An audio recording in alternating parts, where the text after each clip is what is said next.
Hello everyone, and peace of Christ all of you. Please invite your friends, and if you are a Muslim, invite your 4 wives, secret wives, unknown wives, children wives. And let us talk today about the preserved Quran. You know, if we go right now and search in YouTube, we will find tons of videos made by Muslims, millions of articles about the preserved Quran. The preserved Quran.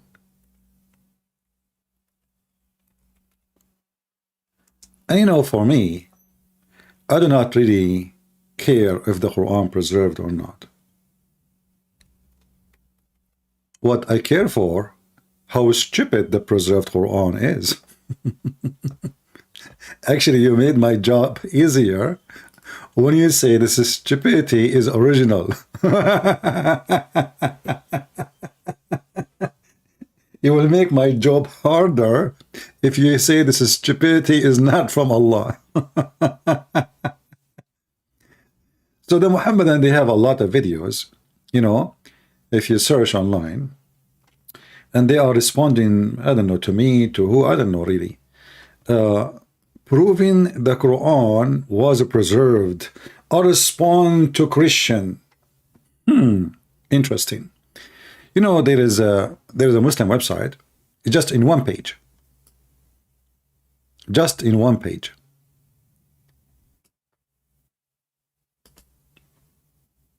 This is a Muslim website. And this is one book. And this is written by Imam al-Suyuti, which is Mimi Hijab. He mentioned his name in one video at least maybe 50, 60 times. How many times? At least 50, 60 times. All of those 57 times in his book. 57 report of corrupting the Quran. This is just in one book, and the name of the book, Al-Itqanu fi Ulum al-Quran. Like Itqan, like, you know, let us say translation, like to, you know, to learn so good about the science of Quran. If I use Google Translation, and I can do that in the front of your eyes.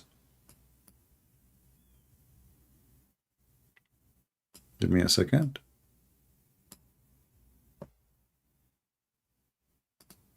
I will open another browser, Google browser, so we can use Google Translation.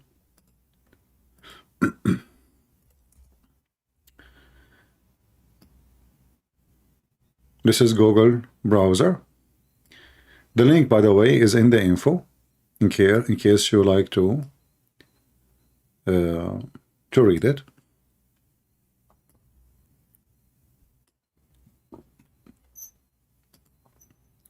Translate into English. Hadith mention, the translation is not coming really accurate, the corruption of the Quran. 57 report. By who? By Al-Imam al-Suyuti.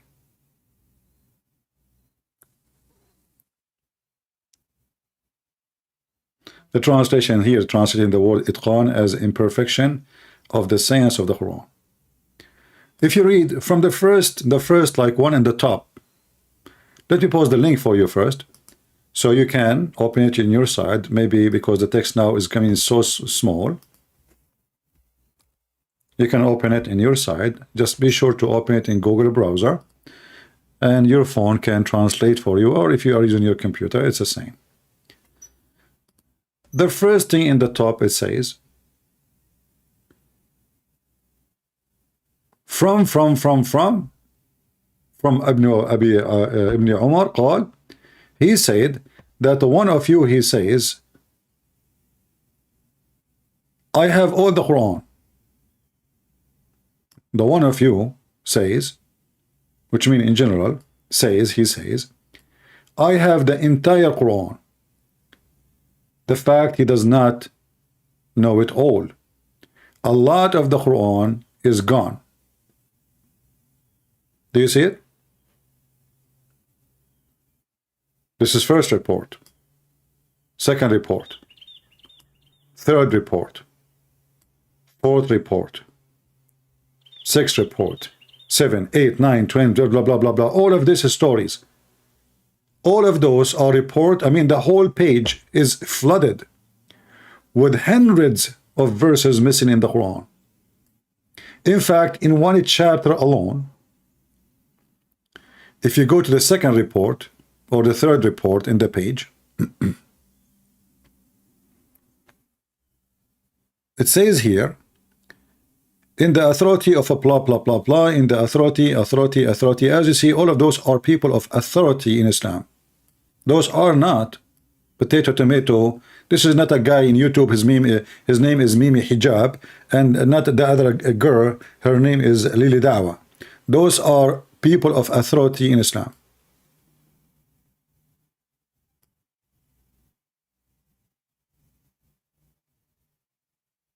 What they are saying? They are saying how Al-Ahzab was counted, the chapter of Al-Ahzab. I said it is 72 verses or 73. We see they are not even sure. He said it were the same as the chapter of Al-Baqarah. The same what? The same size of the chapter of the cow. You know, the original of Islam is a Hindu religion, as you know. And that's why Muhammad, he have a lot of things about the cow. So, how many verses are missing in one chapter alone?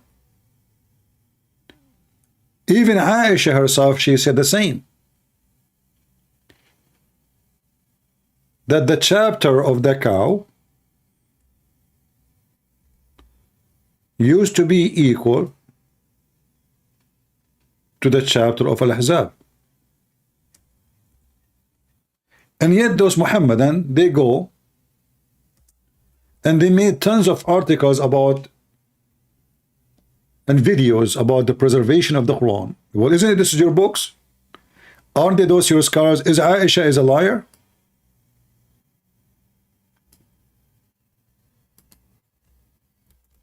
Is Aisha the wife of your prophet, Muslim Sunni? You know, the Muslim Sunni, they worship Muhammad, and anything slept with Muhammad is like holy for them, just because she opened her legs for Muhammad.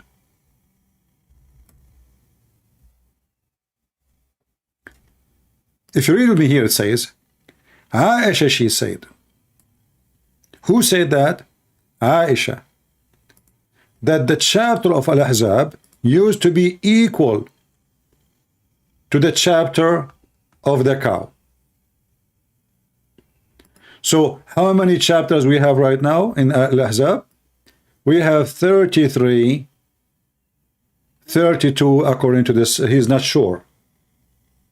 But right now we have 286 verses in the chapter of the cow, unless you are a follower of what's his name? Khalifa. You know, then you have 285 or 284. He took some verses from some chapters. 286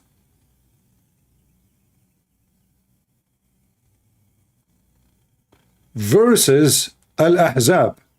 Let us see Al-Ahzab together, how many verses it is. This is the chapter of Al-Ahzab. We go to the end. Here it says 73.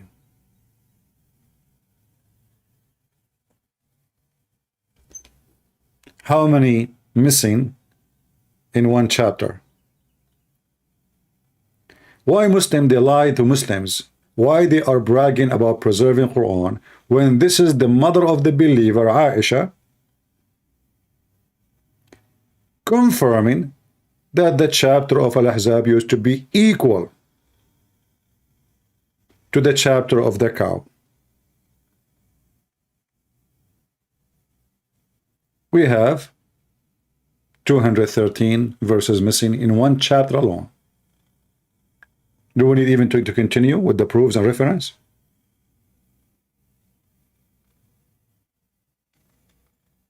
Do you see the hypocrite? Do you see the liars?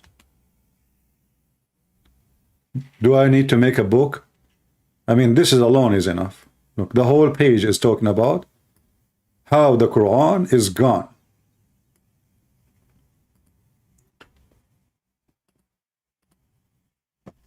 This is only in one book written by the Imam al-Suyuti, which Mimi Hijab, he keep mentioning his name to prove his points. If you remember, Mimi Hijab, he talked about the word kul. What the word kul? وَمَا عَلَيْهِ تَدُلْ.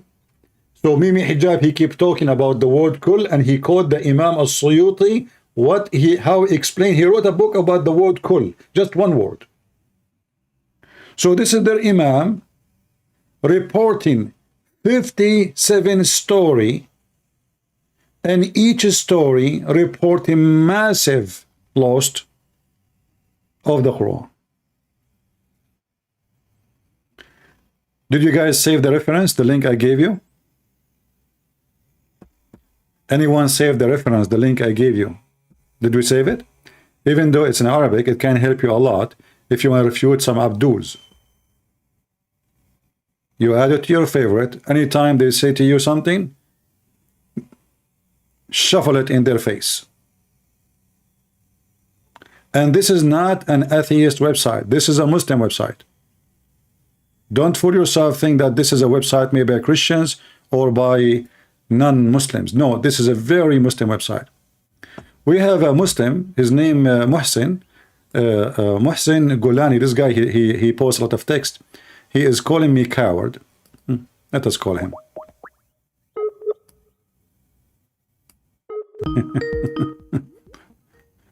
Let us see.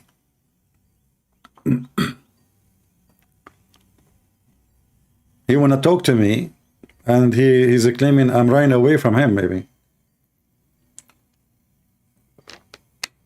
he's not answering. Maybe he's practicing halal boyfriend.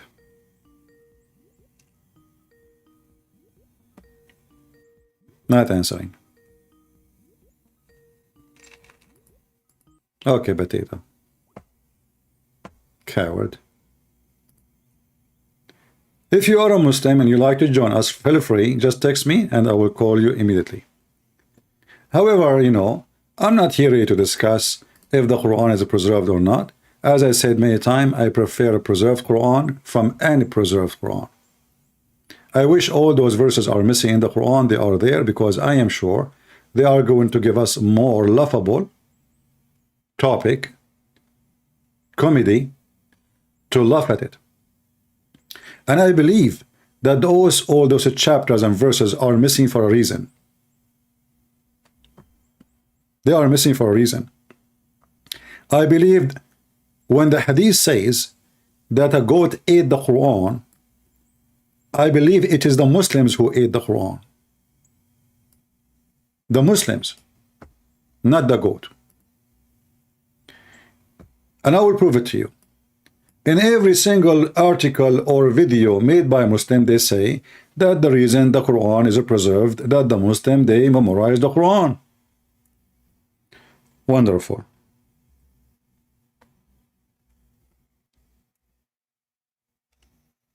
When the goat ate the Quran,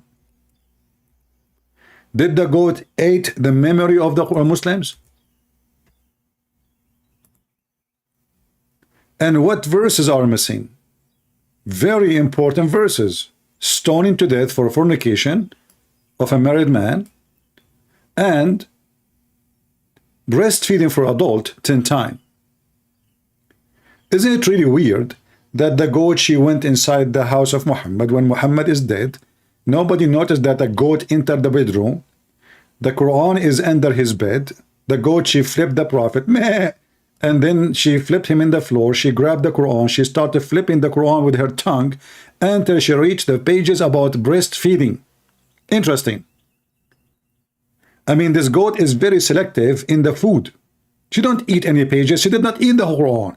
She ate only certain verses. Who in the world want to believe such a garbage? And if the goat, she ate the Quran, I mean, if she ate, let us say, those are in two different chapters, you know, the breastfeeding for adult and the fornication is two different chapters. So how come she ate, I mean, she ate half of the page in one place, and then she flipped the book, and then she kept flipping, and then she found the page she is looking for, and she grabbed it and she chewed it? Who in the world want to believe such a garbage? The one who ate the Quran is you Muslims. Because even if the goat ate it, you keep saying that you memorize the Quran. Who can call me and recite for me the 10-time breastfeeding for adult verses? Who is the one who can give us the preserved verses? As you see, this is very Sahih Hadith. Even Aisha, she practiced it.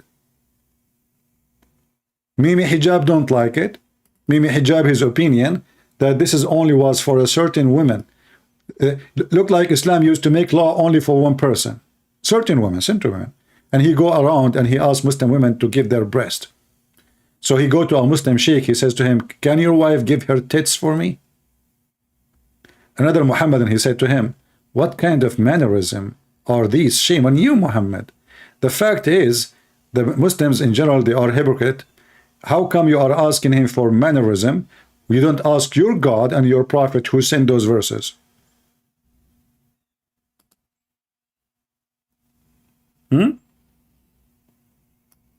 So the story about the goat eating the Quran, it does not make any sense. I believe that you Muslims is the one who ate it and you are the goat. Because all evidence is against you. You will not find one single Muslim video don't say that the Muslim memorized the whole Quran. Muslim memorized the whole Quran. Muslim memorized the whole Quran. Suddenly, not a single one of them can tell us, okay, what is the verses for 10-time breastfeeding for adult and 5-time? You see, the hadith is so clear. Those are revealed. Those are revealed verses. You see, they call it verse. They don't say a hadith. This is a verse, which means it's coming from Allah. The verses of the stoning and the breastfeeding adult and adult 10-time revealed. I mean, how clear it can be made that this is about being a verse. Verses in the Quran. And then what the excuse is that the goat, she entered into the house and the bedroom of Muhammad. Look like she have even the key. Maybe she hijacked the security code. And you know, imagine a prophet of God, he died. How many people will be in the house in that moment? Nobody noticed that the goat, she entered the room? I have some theory, but I am not sure if it's true. There's one theory saying that this goat was sent by the Mossad. In fact, there's a video online of a Shia cleric in Iraq. He claimed from Hezbollah, he claimed that Ali was killed by the Mossad. Let me see if I can find you the video.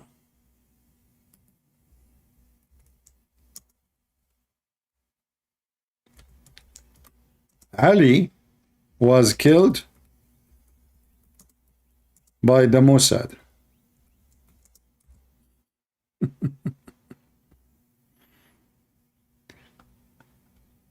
I guess I cannot find it in English, so I have to search for it in Arabic. Give me a second. I mean, you know, they speak about IQ, etc. Well, there is no IQ with this religion. The second you are part of it, you have no IQ at all.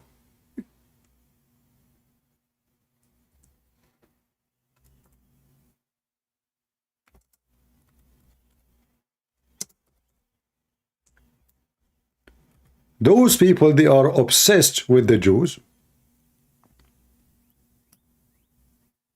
I found the video.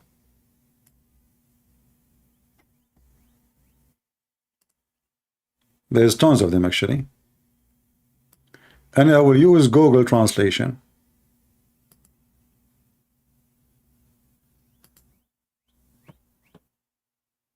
Qais al-Khazali, he is a big leader for Shia in Iraq. He said the Israeli Mossad behind the killing of Ali ibn Abi Talib, the cousin of Muhammad. The Mossad. The Mossad killed Ali. May Allah pleased be with him. A lecturer of Qais al-Khazali. And this is his image.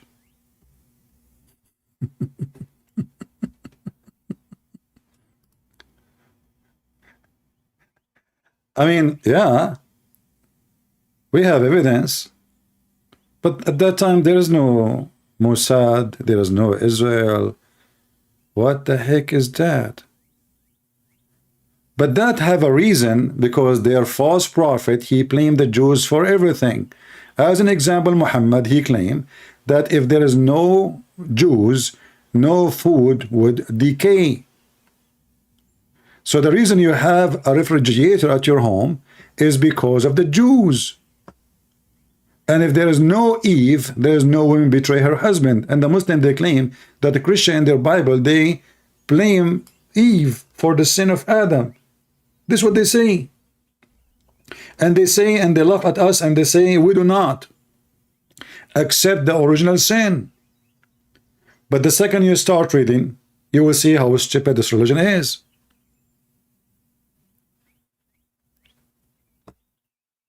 So, shall we blame the Mossad for sending a goat, eating the Quran,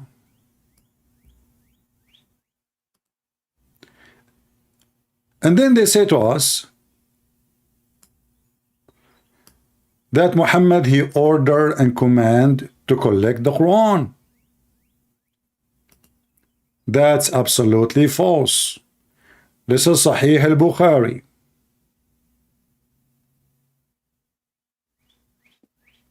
And this is the story about how and why they start collecting the Quran. Most of those people who memorize the Quran, they don't memorize the whole thing. Like they start collecting. This guy, he knew 2 verses. That guy, he knew 5 verses. And you know, you can add whatever you want. In fact, they themselves in the video they made to respond to me, they said that if somebody bring a verses of the Quran, he have to bring 2 witnesses. 2 witnesses? What if the 3 of them, they are lying? So there's only 3 people. They knew this verse.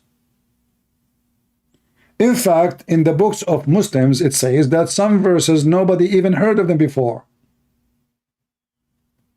Here it says, when the warriors, the gang of Muhammad, they get killed in the war of Yamama, and this war, by the way, if Muhammad lose, Islam is demolished. Almost, actually, almost he lost. This is why a major casualty of Muhammad friends were slaughtered.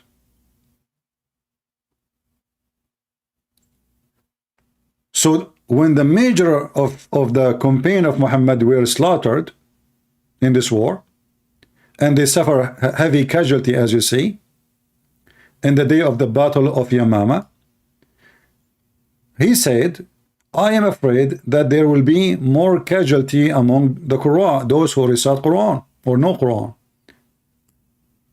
in other battlefield, whereby a large part of the Quran may be lost. And here you ask yourself, is the Quran preserved by Allah or by the act of the believers? Are you with me, guys? The one who's asking questions have nothing to do with our topic. Please, I mean, you guys, okay, why Christian Prince has several YouTube channels? Which one is official? All of them are my official. What's your business? Don't you see that YouTube target me, the Muslim target me, and do you need to be genius to know?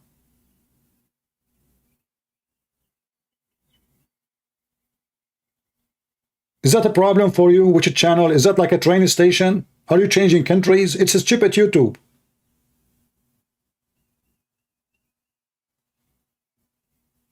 Weirdo. Like as if I'm asking him to drive from from a channel to a channel. Take the train from Piccadilly and then stop in Trafalgar Square and then change the train and go to light railway. What I can say?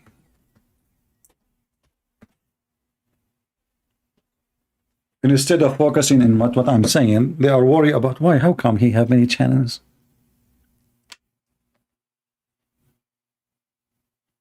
This remind me of a silly student when the teacher is teaching. He put his hand up. He want to go to the bathroom. So may lost, the Quran may lost, large part of the Quran may lost, unless you collect it. So as you see, it was an act of the Muslims. So how the Muslims even they claim that Allah is the one preserved the Quran? I mean, even what they in their book saying, it was the act of the Muslims, and not only that. Umar, Abu Bakr said, Abu Bakr, this is the caliphate. He said to Umar, how can I do something which Allah apostle has not done? If you watch their video about preservation of the Quran, you will see that the Prophet was preserving the Quran. But as you see, this is a proof that Muhammad never preserved any Quran, because he is saying, why I want to do something Muhammad himself did not do. He is the Prophet. And this is after Muhammad's death. Why I want to do that? Do you see it? Why we should collect the Quran if the Prophet of Islam, the child molester himself, he never did. So what we find out, that first, it's not Allah preserving the Quran, and the Quran never preserved, as we show you tons of reference. You know, the Quran says that inna alayna jam'uhu wa qur'anahu. It is on us to collect and to recite. And this is actually alone proof that Muhammad is a fraud, because he gave a false prophecy that the one who will collect the Quran is Allah. Chapter 57, verse number 15. But in every single video Muslim they make, they say the caliphate, he is the one who collected. But this is against the Quran. The Quran say clearly that the one who collect or should collect the Quran is Allah. And as you see, we are showing you reference. We are not making a false statement. We are not making a bubbles as the Muhammadan do. They are religion of bubbles. Too much bubbles, and there's even no gas in it. However, today I'm going to focus on something different.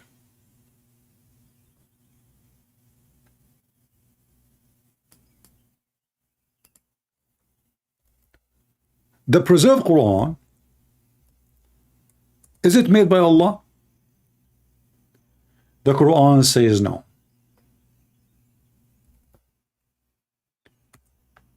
In the silly stupid Quran, there's a holy chapter. It's called the chapter of the ants.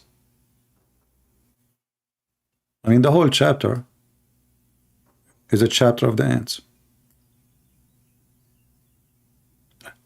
You Muslims are lucky there's no chapter of the cockroaches.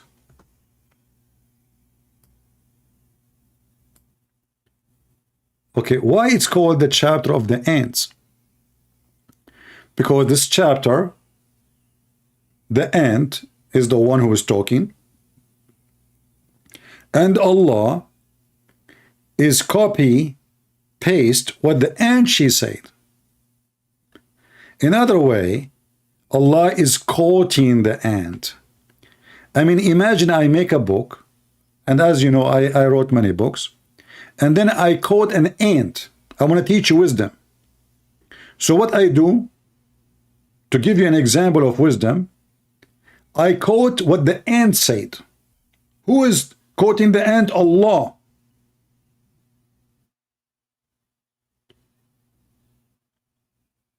Who is quoting who? Have you ever heard of God quoting a rabbit, a cat, a chicken? You see that in the Quran. Let us go to the Quran so we can enjoy the wisdom of the God of Islam, Mrs. Rat. Mrs. Ant, sorry. If you go in chapter 27,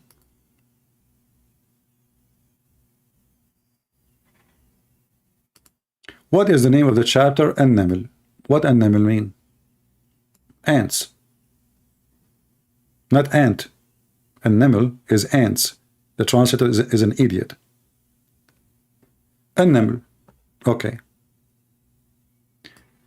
When you read the first verse in the chapter of the ants, it says here, Ta, Sin. Okay, Muslims, what does that mean?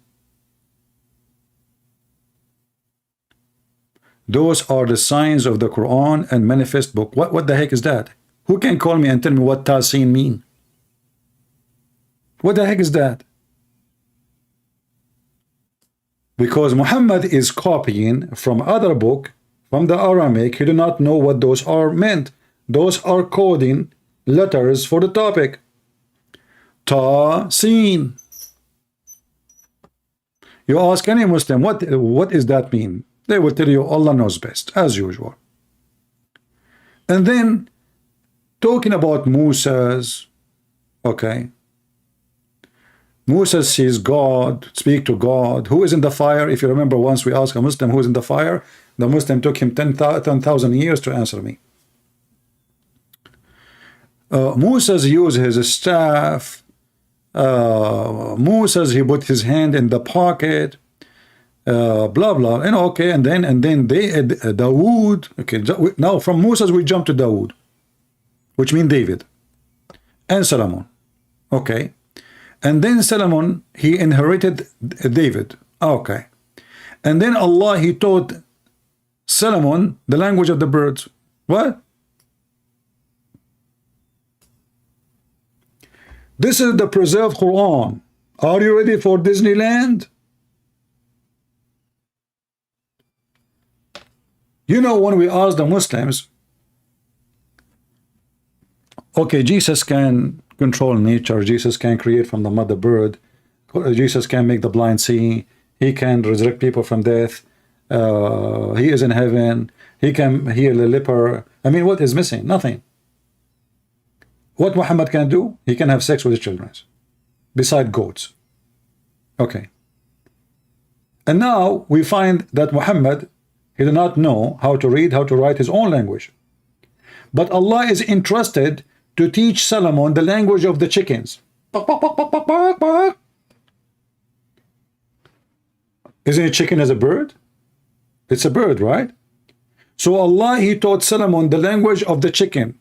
And now the King Solomon, peace be upon him, he go to the rooster. He says to him, and the rooster, he says, Translation. He said to him, I am Solomon, the Muslim. The rooster, he says, get lost. Are you stupid? I have no idea what you are saying. Who taught you my language? This is not my language. This is sound weird. So God, he is interested to teach Solomon the language of the birds. But he did not teach Muhammad how to read his name. What about Allah take vacation for a few days and teach Muhammad the alphabet?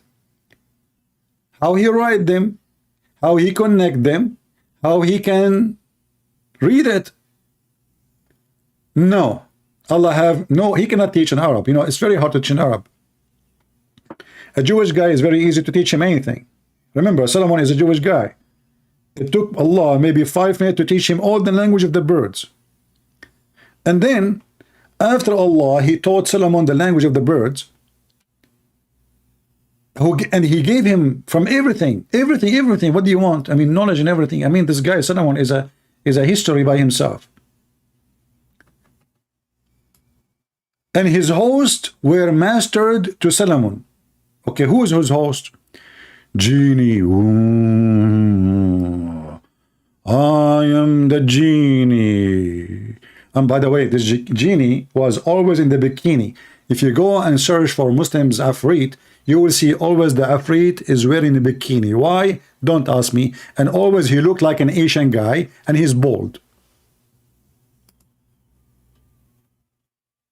You know, the word Afrit is coming from legions from before Islam. It's not even an Arabic word. And you will find the word in the Quran.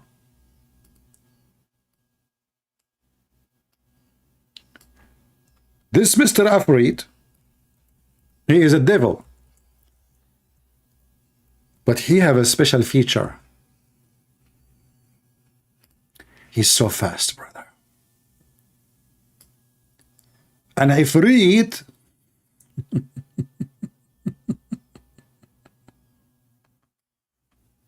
this is the same chapter, by the way. Let me see if the Muslim, they have any drawing for the Ifrit. Let us see how the Ifrit look like.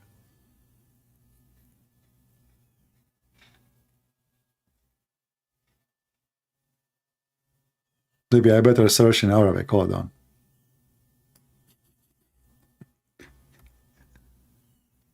And now the Muslim, they will start saying, oh, the Quran is not preserved. This is not from Allah. You know, this is somebody put it there, okay? Yeah, and it's not Allah who did that. Allah will not say such a stupid thing. So this is the preserved Quran. Here we go. This is how the Afrit is printed and presented in the Islamic movies. This is Afrit. He's always big, bald, and he have little hair coming from the top of his head. He come to you and he say, Shubik Lubik, Afrit Bain Idik. This is the Afrit.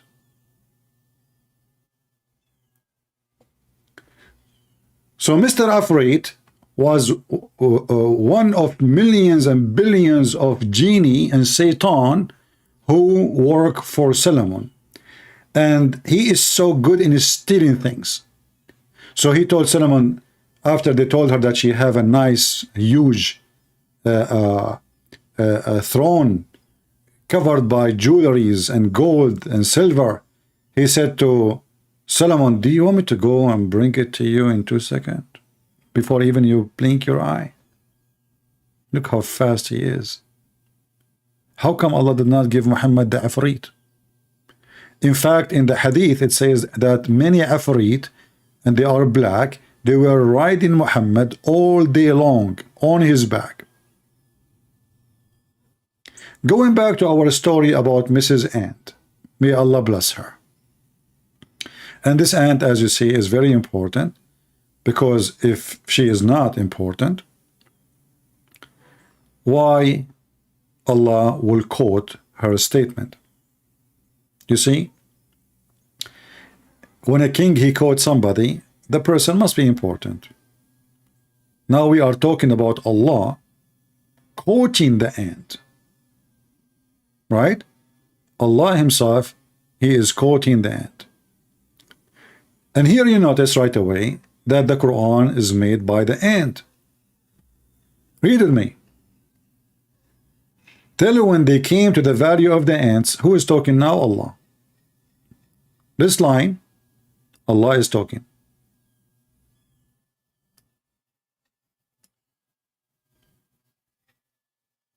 An ant, she said.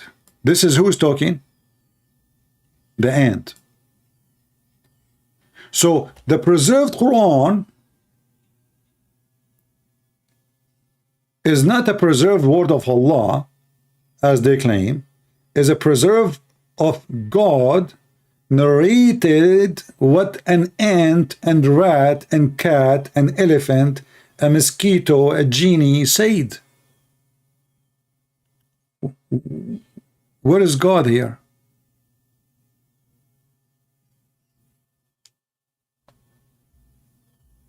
You can tell there is somebody telling a story here. Listen, where is God? What is? Even in the Quran it says that Solomon, he says, we've been taught. Where is Allah words?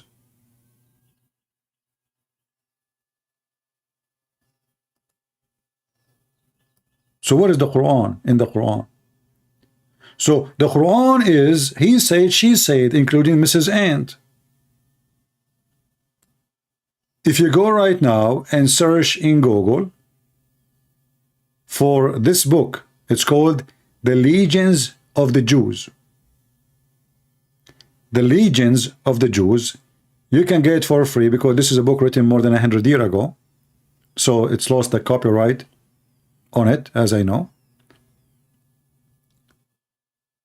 And you can find the story of the ant. This is a legend. This is a fiction story. This is a kid's story. The silly Muhammad, he took a story made for kids and he made it a story of God.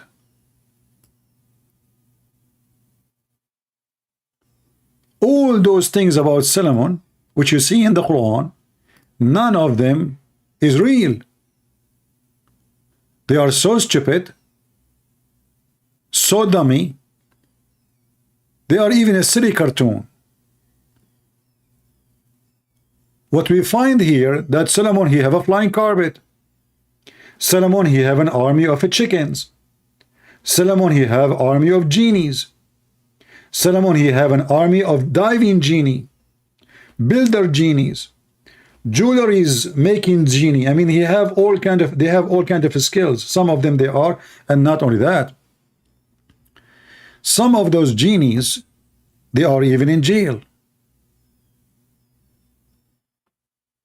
because they did not do good job. And now we are talking about an ant. The ant who is making Quran, and the Muslim, they say, who can make Quran like Allah? Nobody.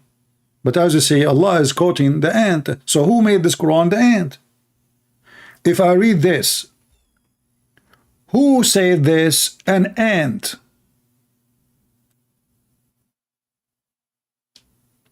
Who said this? Solomon.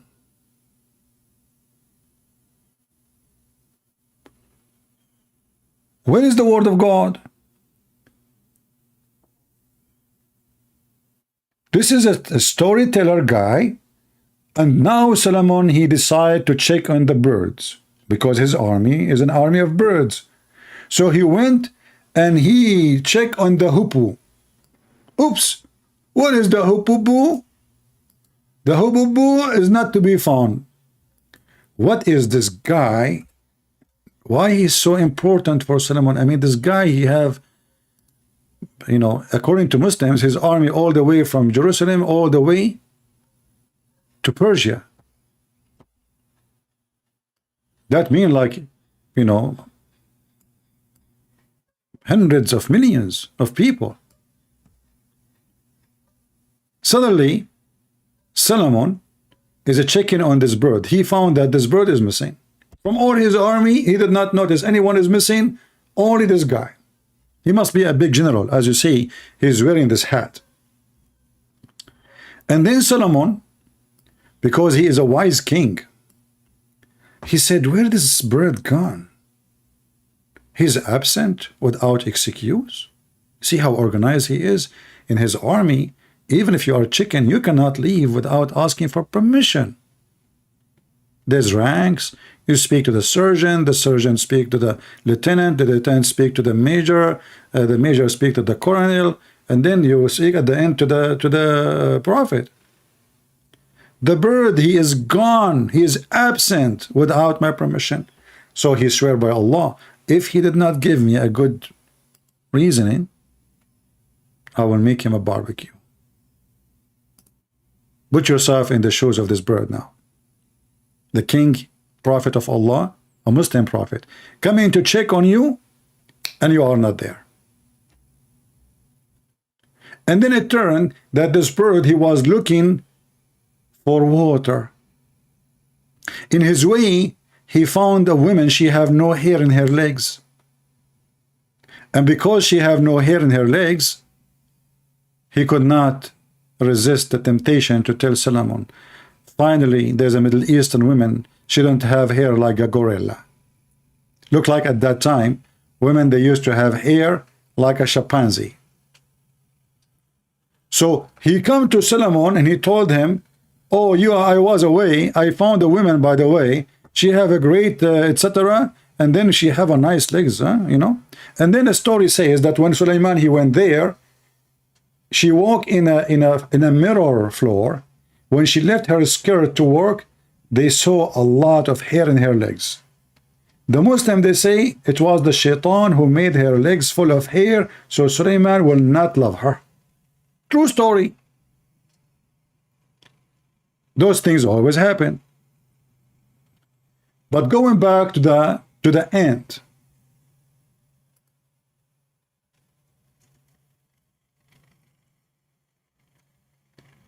Who is a Muhammadan would like to call me? And tell me why Allah is quoting the ant. And why he is quoting what the bird said. You know, I understand you can say he is quoting what Shaitan said. Shaitan is a very important figure in religion. The ant. And then you claim that every word in the Quran made by Allah. So who's talking here? Is that made by Allah? Verse number 21. Huh? And Muhammad, he taught them that the ants, they can talk. Now we knew that all creatures, every creature, no matter what, they can communicate. I believe even bacteria, they have their own way of communication.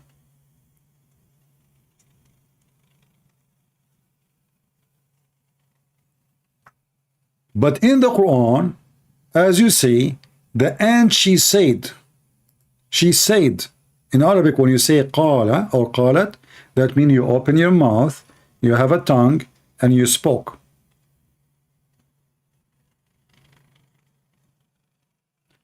If you go right now, you will find that ants, they don't talk. They are mute and they are deaf. We can say they talk by communication, as the word talk mean, by vibration and chemical. But they are deaf. And they are mute. If you read the story, you will find that this ant, she was speaking in the ground while Solomon was flying in the top of his flying carpet. Imagine you are on the sky and there's an ant in the ground. One of the ant, she said to the other ants, hide, otherwise Solomon will crush you. Solomon, who is driving his flying carpet like Alibaba, Sinbad, all kind of fiction stories coming from Persia and India, he heard the ant. And what make it more funny, that if we go just 2 verses before, Allah, he taught Solomon the language of the birds. Yet Solomon, he understand the language of the ants. Do you see it? Isn't it fun that I say I taught Solomon the language of the donkeys, and then Solomon is speaking to the chickens? How Allah, he taught him the language of the birds? He did not say I taught him the language of the ants.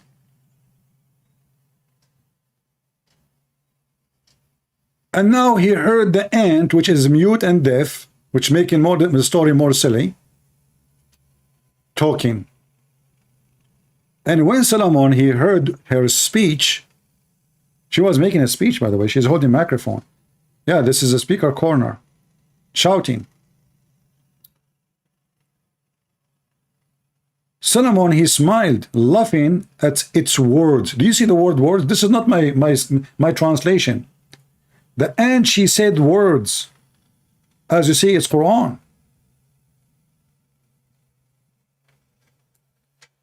To bring more confusion to your head,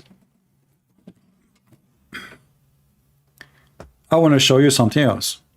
We will go back to the bird thing.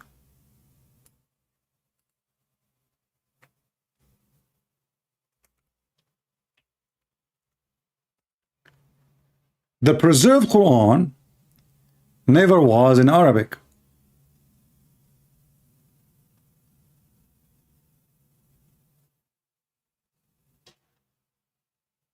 How we can prove that? Read with me. This is Sahih al-Bukhari. This is what?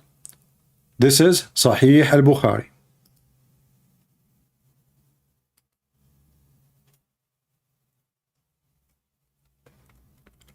Muhammad, he received Quran in a sound of a bell. They ask him, how you receive Quran, Prophet? How the revelation come to you? He said, sometime it come to me as the following. Comes to me with the voice which resemble the sound of a ringing bell.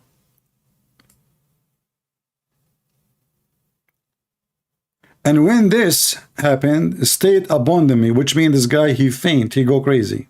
Obviously, he's mentally ill. You can ask any doctor about hearing such a noise. Now, Muhammad, he received a sound of a bell. Tararan, tararan.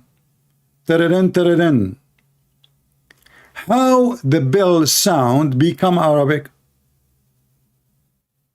Are you with me?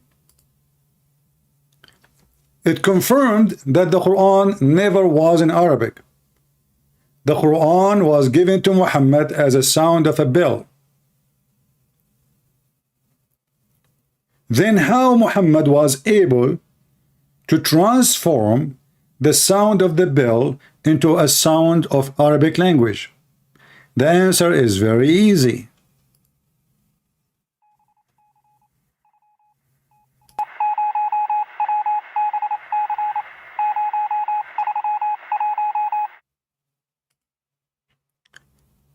It is obvious that the first one who developed the Morse code, it was Prophet of Allah, or maybe Allah.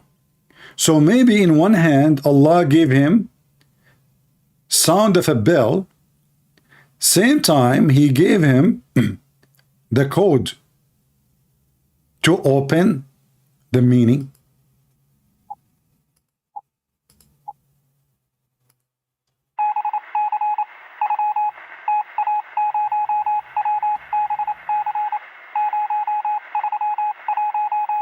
What you heard, this was a verse number 1 from the chapter of the cow. It says, based on the code, the cow, she said, she is hot and she is waiting for a male ox.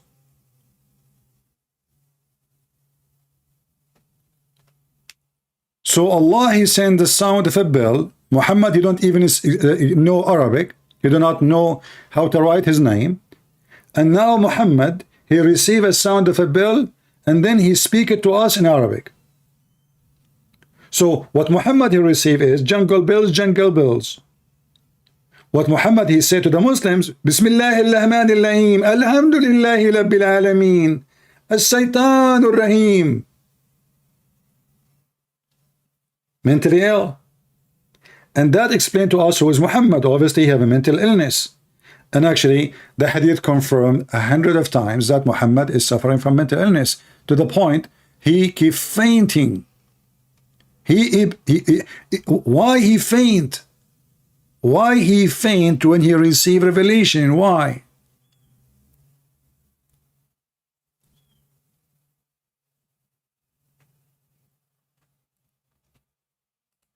You know, while Jesus was healing people from diseases, nobody can heal. Muhammad used to faint every few seconds.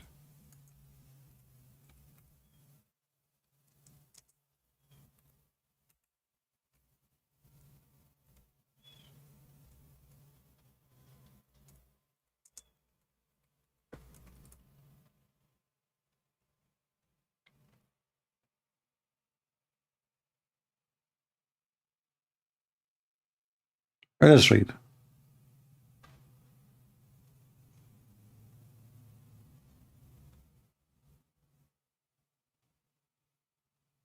We have tons of reference, but this is an example.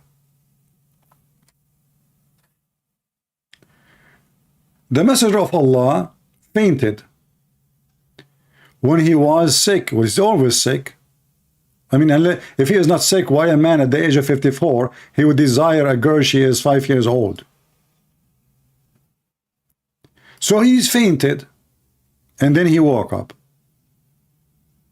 He said, has the time for a prayer gone? They said, yes, yes, yes. He said, okay, tell Bilal to call for that.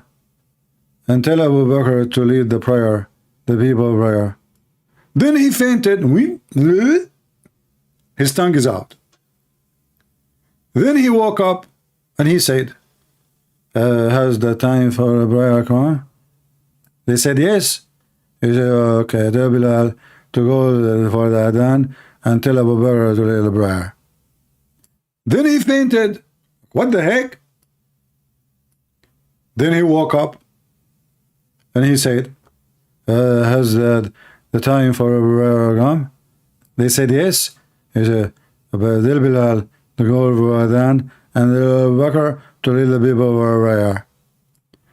Aisha, she said, Aisha, she can't take it no more. Abu Bakr is her father. She said, listen, Abdul, potato, my father is a tender-hearted man. He's old man. He cannot stand all this time in this prayer. You keep asking him to do prayer. What if you tell somebody else to do that? Would be better. Then the Prophet fainted. I mean, she just finished her sentence. The guy, he fainted. I'm telling you, this is what happened when you get a battery is not made in USA. Then woke up.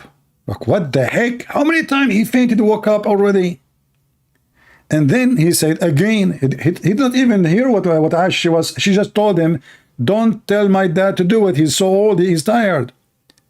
So he woke up, he said, to go over there, and we're going to lead the prayer. You know, what?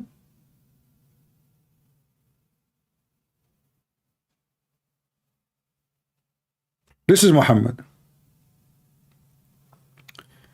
Somebody says, Christian Prince, I want to expose your lies. Why you blocked me? I mean, you see how much you are blocked to the point you can't talk to me in the chat. Why you don't call me? Mr. Blocked me. Are you afraid if you call me, you will faint too, like your prophet? You know, the funny is about the Muhammadan, I show on the screen everything I'm reading. And then they say to me, I want to expose your lies. Christian friends, I want to expose your lies. Why you block me? So how you are blocked but you can't text?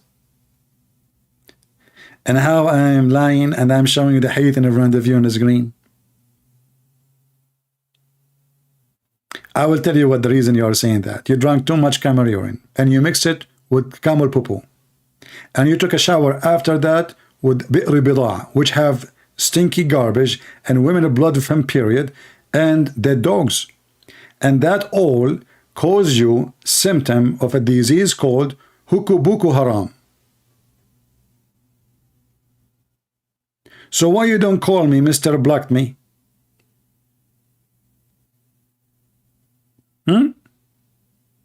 As long you can expose my lies. Which lies I said? Are you saying that the ant story in the Quran is a lie from Allah? You got a point, brother. In fact, you will not understand what I'm saying to you unless I speak to you like Zakir Naik. But the Mr. Block me. He said that Christian Prince is lying to him. And this is true. Because the Christian Prince is not lying. Why he is not blocking him? Zakir Naik, he's not blocked. He can text, as you say. And what about you? Are you blocked too? Call me. Or give me your Skype, I will call you. Good and friends. First of all, I don't use Skype. The Corona Yoka, so how you call me, man? How you speak to me? First of all, good and friends, I did not call you on your line. And you are intimidating my voice. I'm what? You are intimidating my voice. Are you saying that you are not the one who's talking? Good and friends, you are suffering from problem, and you are in voices, and you think this is me talking to you. Do you think what happened to me now is the same what happened to Prophet Muhammad? I hear voices. Good and friends, first of all, Prophet Muhammad, when he hear voices, that's because he did too much pressure on him. Is what? Too much pressure on him. Pressure? Exactly. But where is the pressure coming from? Because the Prophet Muhammad is the Prophet. And when you are a Prophet, a lot of pressure will happen with you. Can you explain and elaborate? As an example, Prophet Muhammad had 13 wives. Okay. That means he has 13 mother-in-law. Okay. And you can imagine the tremendous pressure can happen to you if you have 13 mother-in-law. You got the point there, Zakir Naik. Exactly. So the Prophet have a special sense to him because he has 13 mother-in-law, so he has a lot of pressure on him. And therefore, he have a special situation. So the Prophet, he have 13 mother-in-law, and therefore he have a special situation, correct? Good then, friends, I did not say special situation, I said a situation. What the difference? Okay, I will tell you the difference. In English, when you say situation, that means you have to pay tuition to the Prophet. What? As an example, in the Quran it says, if you want to see the Prophet, you have to pay him tuition. Hold on. In the Quran it says, if I want to speak to the Prophet, I have to pay him tuition. Listen, friends. First of all, we are using the English dictionary today. But in the old days, there is no such a dictionary. Okay. In the old days it says, pay him charity. Pay him what? Charity.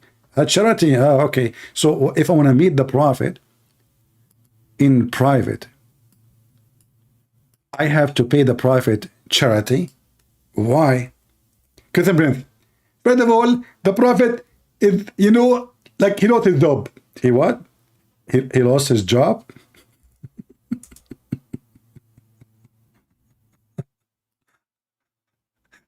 Chapter 58, verse number 12. Nobody can see Muhammad unless he pay him first. What the heck is that?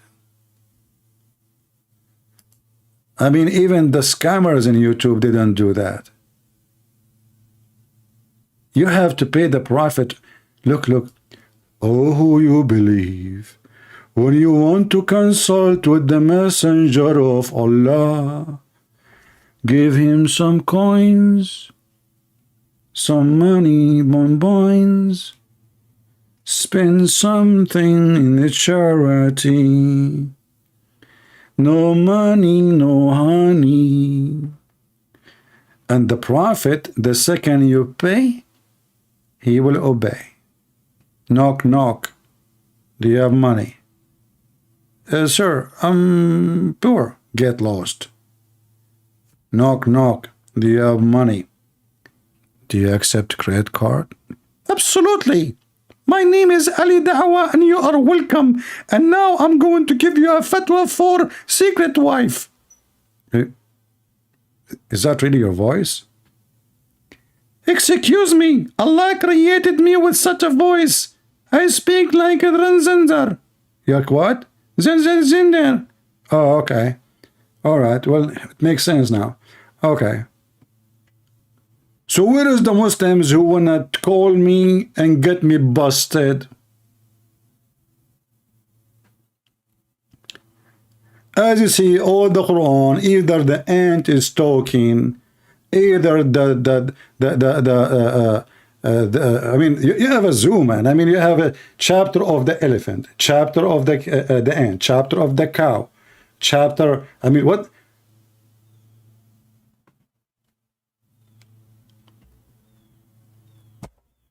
Oh boy.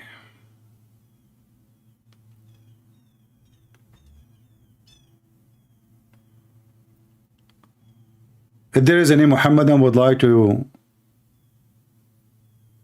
to do some match with me, including androtates.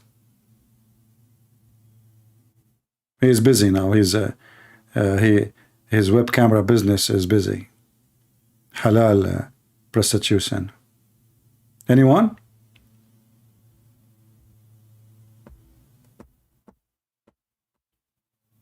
Okay, any half one. So they claim they can refute me. How the Muslim they refute Christian Prince, by the way? The second I show them any reference, the Muslim they will answer you this. Look what they will say. Okay, 3P. This hadith reported by tomato. Tomato, she said to potato. Potato, he says to potato. Potato says to Susu. Susu says to Dudu. Dudu says to Mimi. Mimi is very well known to be a liar. Therefore, this hadith is rejected. We solved the problem. That's it. And now Christian Prince is a liar. But in their website, it doesn't say that. And you know, if those people are liars, why even you mention them? Why you mention what they say? Are you mentally ill? If it's proven that all those people are fraud, why you say, he said, she said, etc., blah, blah, blah, blah, blah, the prophet said, if none of them said that anyway? But this is the only way to duct tape the stupidity of Islam. As an example, not limited. When we read this story about the ants, who of you see this is not hadith now. This is a pure Quran, the one you claim is preserved. Who of you would like to call me and tell me how Suleiman, who is a human being, he's a human being. He's not an angel.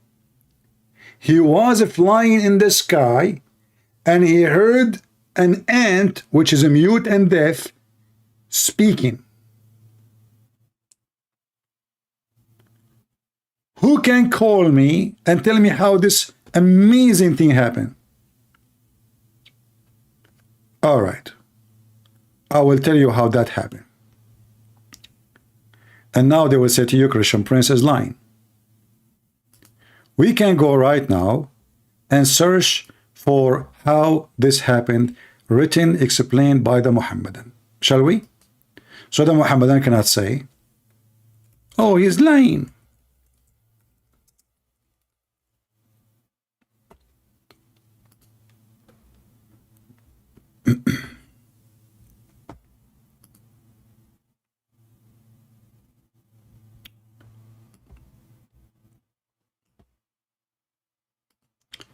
Alislam.org, very much Islamic.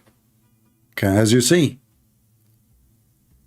Here you will see the account of Suleiman. In Arabic they call him Suleiman. What happened exactly with Suleiman? A lot of amazing details. Allah taught him the language of the birds. They are quoting for us now Quran, as you see here, all the way to the end. But here we have more details, and those all are authentic because Muhammad never lied, and Muslims are very truthful people. And they do business with them. Sheikh al-Tabrasi, he says, has narrated that Shaitan had made for Suleiman a one-pressing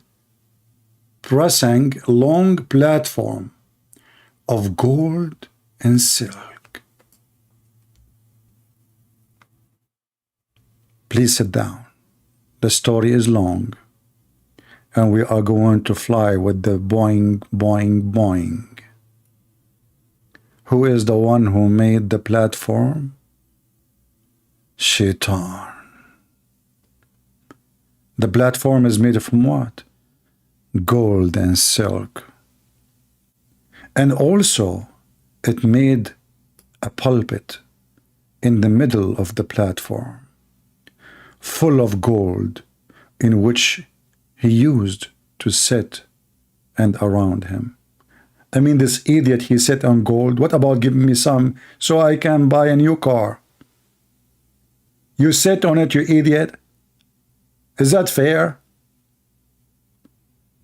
A lot of gold. And there were 3,000 chairs. Don't you think the number of the chairs is so small? Only 3,000? In the top of the flying carpet. Okay. Of gold, even the chairs are made of gold. I mean, this is really messed up. I wish I was in his time. When I'm leaving, I say, sir, can I take my chair with me? And silver. What? Now I'm unhappy. Why not all of them, they are gold? They don't even match together. Chairs of silver, chairs of gold.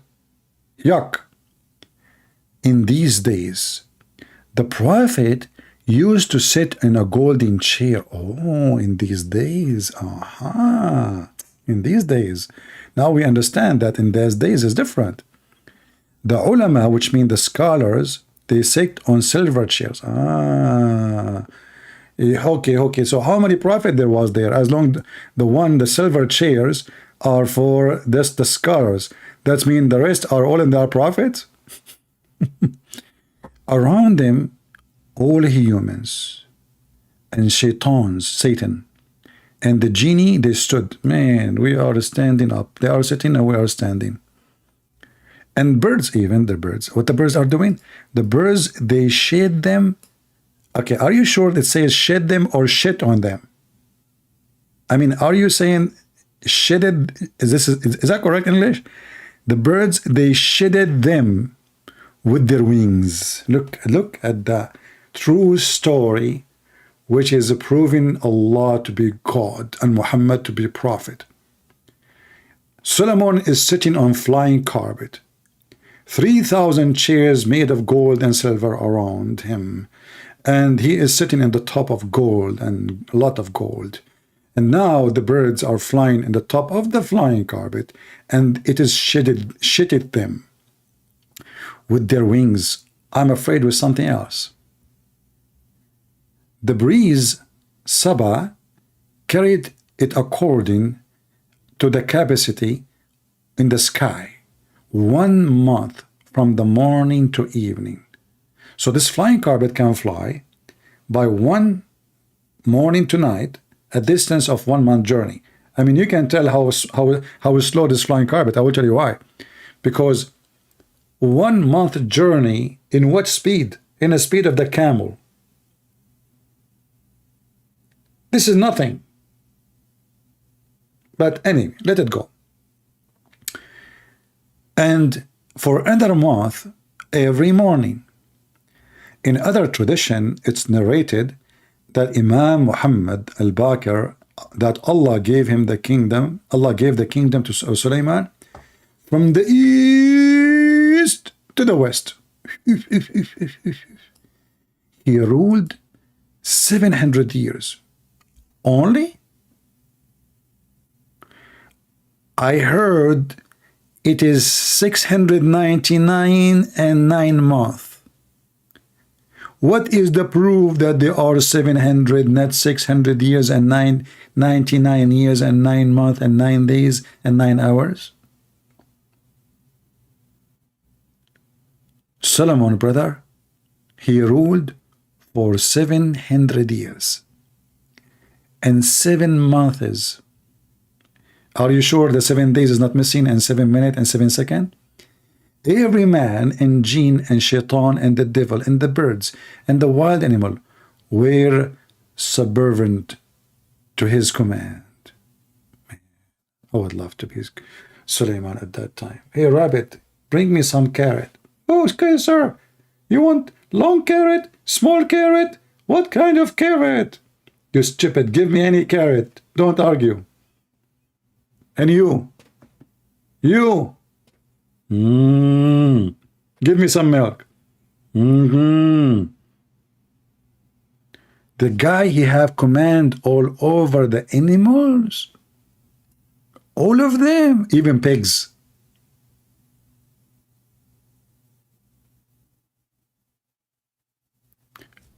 My admins, they love my English.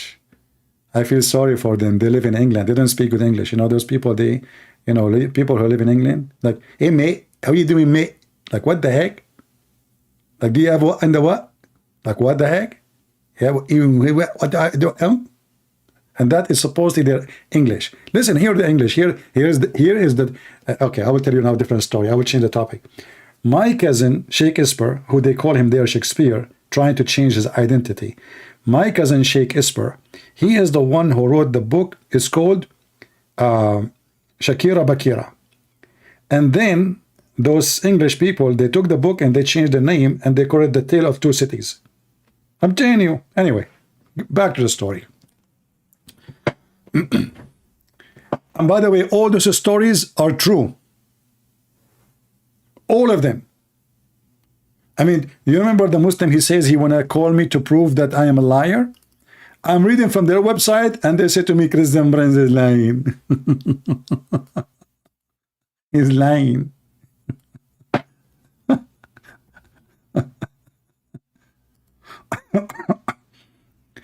You know, when I started my broadcast, honestly, I felt so sleepy.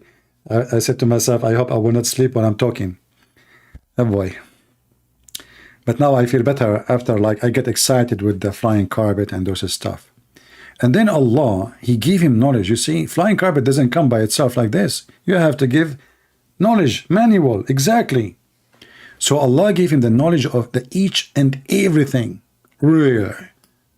He knew about solar, don't he? Okay. In his time, see, they fix it in his time.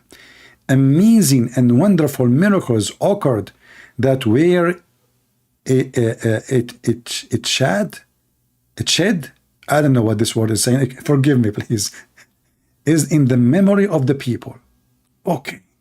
Suleiman army was about 100 percentage, 3,500 mile long.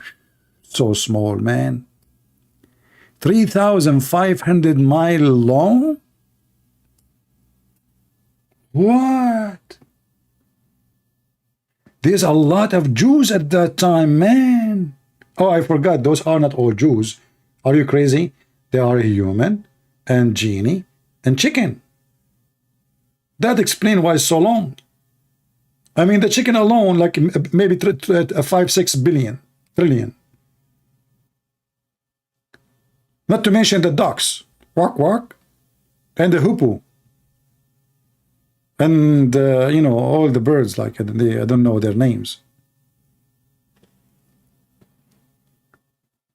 25% were human, 25% they were jinn, 25% they were desert. Look, those are desert animals. Those are my cousins. Is he talking about the Arab animals? I am from the desert. What do you mean animals? Are you insulting us? Or you are talking about lizard? I thought the lizard is the enemy of Allah. 25% birds. 1,000 house of glass. What? Glass? Hey, brother. Suleiman, he have 700 slave girls, 300 wives. 1,000 house of glass. I think it's going to be fun to be his neighbor. Do they have curtain? Or, I mean, are they naked all the time? Don't tell Andrew Tate. Andrew Tate will recruit them and he will open business as you are. Stay as you are. I install a camera behind the glass. We open a web camera. 300 wives, 700 slave girls. Suleiman used to order strong wind to lift the house and order the soft wind to move the house slowly. Ooh. Ooh. That's amazing. This is the preserved Quran, brother? Or this is the preserved Mickey Mouse?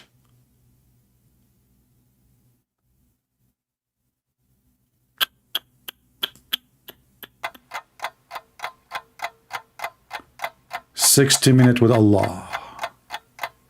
Therefore Allah revealed to him when he was between the heaven and the earth, I have increased your kingship in such a way that everybody speak any part of your kingdom. The wind will make his conversation reach toward you.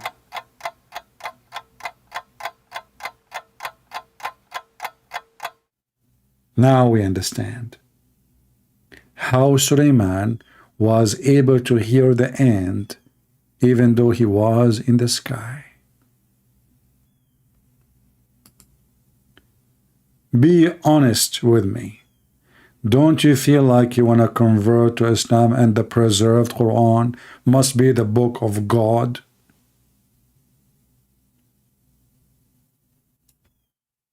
It did not even take me 60 seconds to convert all of you. Anyone say anything in the world, the wind will carry the sound to Sulaiman. Just think about it. You are now Sulaiman.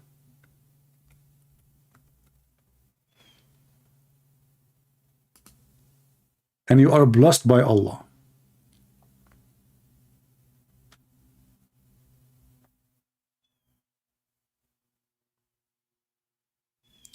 And then any sound will be made.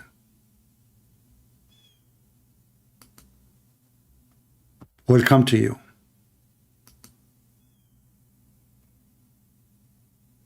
Any sound.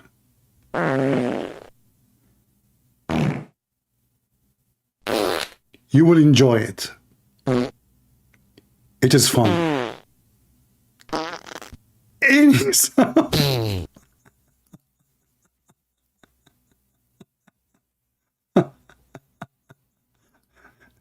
Are you sure?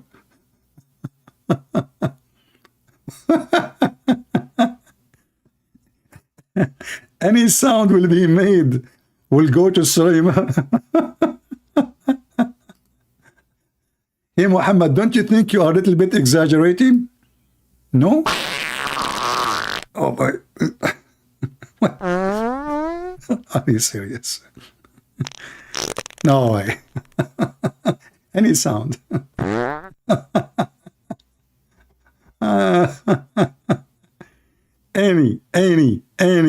Any sound. I mean, you make the sound, it goes right away to Sulaiman. And Sulaiman now is enjoying it, and he's like, wow, I'm so lucky, man. I'm so damn lucky. Unbelievable. Look at me. If somebody fought in the east or in the west, Allah blessed me, and I can hear his fart. That's not fart. That is diarrhea. And then the Muslims, they come here. Look, there's a Muslim, he says, I respect Andrew. I don't respect your Christian friends. And my friend, I'm so glad you respect Andrew because he's an admin. You don't respect me because usually I don't block people for insulting me. This is why. Hey Andrew, I respect you, don't block me, okay? Christian friends, I don't respect you. My friend, your name, I am the Muhammadan. I say your name, change it and make it, you are the potato. Because if you are a man, you call me and you tell me why you don't respect me. Why? I'm sharing with you all the beautiful stories from your Prophet Muhammad. Amazing stories, beautiful stories, historic stories. Aren't you proud? So call me as long as you are a Muhammadan and explain to us. I don't want you to respect me at all. I don't care if you respect me or not. Why you don't call me and tell me what's going on? Let us continue. Feel free, don't respect me, please. I mean, this is a Muslim respecting me, that is an insult. That means there's something wrong with me. So please don't. Because Muslim, they will respect you only if you are a hypocrite, liar, fabricator, and you don't tell the truth. The second you read for them what is in their book, you are disrespected. I'm reading your books. They get angry from you for opening their stupid books. Okay, so therefore, Suleiman, he hear everything. At-Ta'labi narrated that when Suleiman traveled in a movable equipment, he used to take along his household, his army, his servant, and his accountant, his scribe. I mean, everybody is on top of flying carpet. And they used to sit on the roof. Muslims, just a question. I mean, his accountant, his scribe, his army, his household, they sit on the roof? What? Muslims, I mean, can you tell how much your story is a story? Now I understand where the Big Bang theory is coming from. Somebody was banging his head in the roof of Solomon when he wrote this story. And he come with the theory of the Big Bang, which is proven already to be false. So all of those, brother, his household, his equipment, his army, his servants, his accountants, his scribes, all they sit in the roof next to each other at one corner? Why one corner? What happened to the other corners? Is that a unicorn house? Obviously, this house have one corner. All those, they sit on the roof on one corner. You know what? The Muslims, they don't call me because of the word corner. Because always I say to them, I will corner you even if you are in a room in the shape of a circle. You will be cornered if you call me. That's why they don't dare to call me. The word corner means terror for them. So all of those, they sit in one corner. Okay, what he do with the other three corners? He's playing golf? What the heck? One corner. True story. The kitchen of Solomon used to be with him, having large vessels. The kitchen in the top of flying carpet too, for sure, they want to eat. In which at the time, 120 camel would be cooked for one meal. No, only 100. Okay, hold on. How this guy, his army, all the way, you know, from Jerusalem all the way to Persia, and then 120 camel will be enough to feed them. I mean, do you see the stupidity? Such a huge army, only 120 camels? And by the way, as long as the journey is so long, how many camels in the top of the flying carpet? Anyway, just let it go. In the front, it was a ground for the quad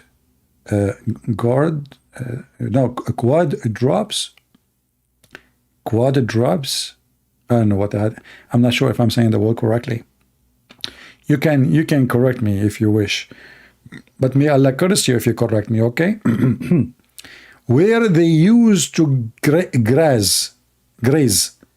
Chief were busy in the cooking and the artisan busy in their craft. Everybody doing his job. The guy is doing paint, is painting. The one is fixing the glass. This one is fixing the lock. This one is fixing the fuse for the electricity. This one is installing solar system. The other one is cooking the camel. And there's artists, they are doing craft too. And the horses were tied in the front of him. And the basat, which means the carpet, was flying. Look at the details, brother.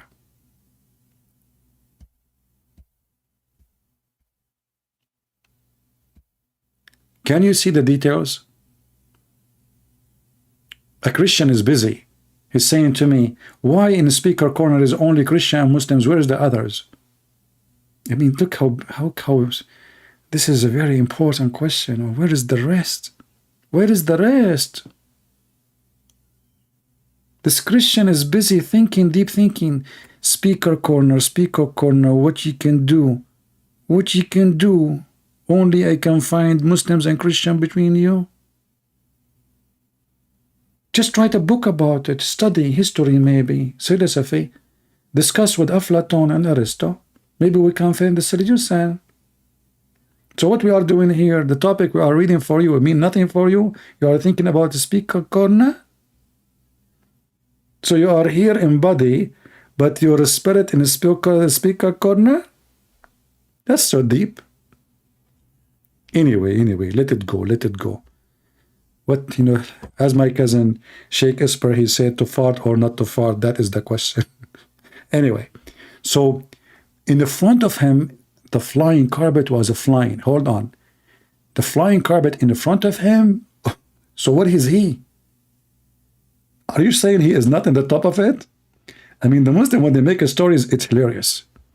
Anyway, maybe the one who wrote it, he was thinking about the flying about the speaker corner. One day, he traveled from the outskirts of Shiraz. Shiraz? He was in Iran?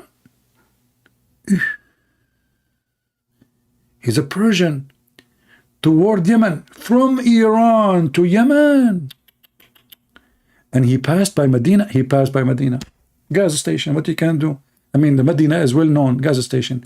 Suleiman, he says, this place of Hijrah. What the heck he knew about Muhammad? And the last prophet. He knew Muhammad, he knew about him. What a good person he is. Yeah, he was having sex with 6-year-old girl, kidnapping women from their houses, sleeping with his own son, wife, sucking the tongue of his grandson, and licking the face of Osama, and wishing that he is a girl so he can dress him. And he was kissing a man down his belly, and the man, he was hugging him. Say, Prophet, this is how I want it. All right. Christian Prince, I demand you, tell us where the carpet now, and you must using it selfishly and secretly. No, this is a false accusation. You have no proof of it. Okay, and I can prove that I have right now, I am not on hold on the flying carpet. Absolutely. My family, what they do for a living is airplane hijacking. So my grandfather, he said to my dad, listen, I have only about 600 kids. From your side, there's only 97 boys over the age of 18. You use this flying carpet only to hijack the airplanes of the kuffar. That's why if you are flying, there's a place is called Bermuda. You know Bermuda?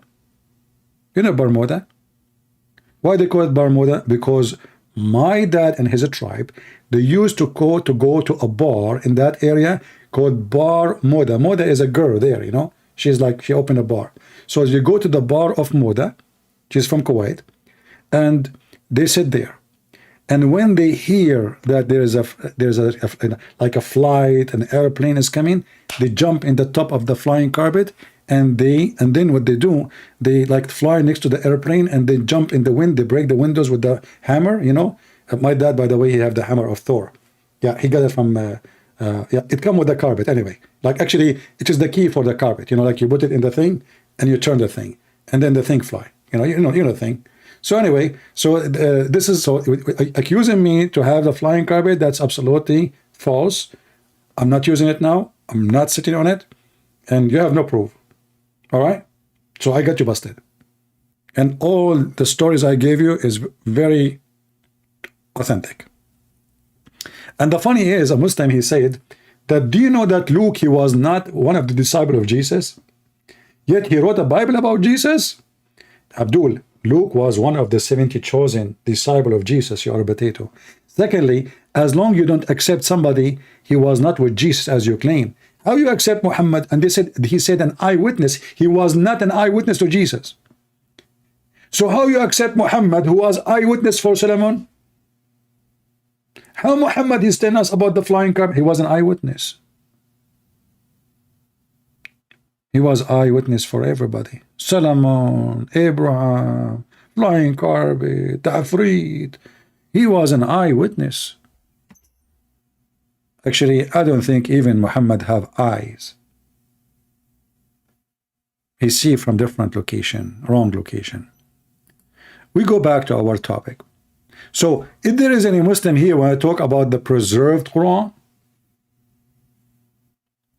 this is your preserved Quran? It's a joke. So even when you fight for preservation of the Quran, we die laughing. If this is the preserved Quran, is so stupid. So what about not preserved?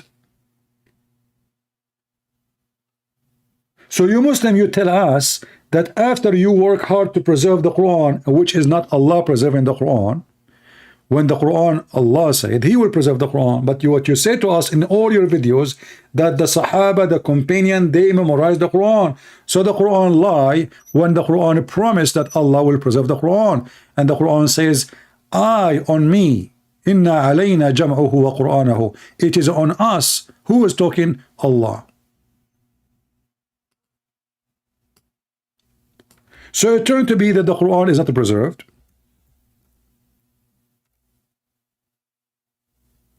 It turned to be the Quran is not even made by Allah. The author of the Quran is quoting the ant, the donkey, the fly, the bird, quoting the genie, quoting everybody. He's not even talking in the Quran. You see, when the Christians, they speak about the Bible, we don't say that every word in the Bible God is talking. No, we don't. When God is talking, God is talking. When David is talking, David is talking. The Quran, according to Muslim, every word is the word of Allah. And then when you start studying it, you will find that the Quran is messed up and there's nothing there is true. And when we speak about the preserved Quran, we have a very famous scholar who used to be called by the Muslims their master. The Muslim, they ask him a question and they insist that he should answer it. And then disaster happened. Knowledge knows, who studies Ulum al-Quran, that the most difficult topics are ahruf and qira'at, and the concept of ahruf and the reality of ahruf and the relationship of the Uthmanic Mus'haf with the ahruf and the preservation of the ahruf. Is it 1? Is it 3? Is it 7? And the relationship of the qira'at to the ahruf. This is a topic that when you're the beginning student of knowledge, you're like, what is all of this going on here? When you go a little bit more, you learn to simply memorize what your teachers say and regurgitate it out. And you don't fully comprehend. When you do a deep dive is when things get very, very awkward and difficult. And this is... When you do a deep dive, things get what? Awkward. Muhammadan, did you hear it? When you do a deep dive, things get what? Not a clear, not a truthful, awkward, awkward. So why you lie when you speak about the preservation of the stupid Quran? The second you take a deep dive, you notice that something fishy. Something is awkward from your own mouth. Is when things get very, very awkward and difficult. And this isn't new. This is from the time of the Sahaba. This is from the time of Muhammad companions. Things is awkward. Quran is not preserved. This is not new. Even one of the companion of Muhammad, very serious person, very important figure, he was almost going to leave Islam because of this. This is not a joke, brothers and sisters. The issue of ahruf and qira'at caused confusion to somebody whom the Prophet ﷺ said, if you want to listen to the Quran directly, listen to Ubay. Ubay is not some even average Sahabi. He is the Qari of the Quran. This is not Lili Dawah. This is not Mimi Hijab. This is not Zuzu Zakura Nayuka. This is a companion, a serious companion of Muhammad, a Muslim trying to call us. Let us see.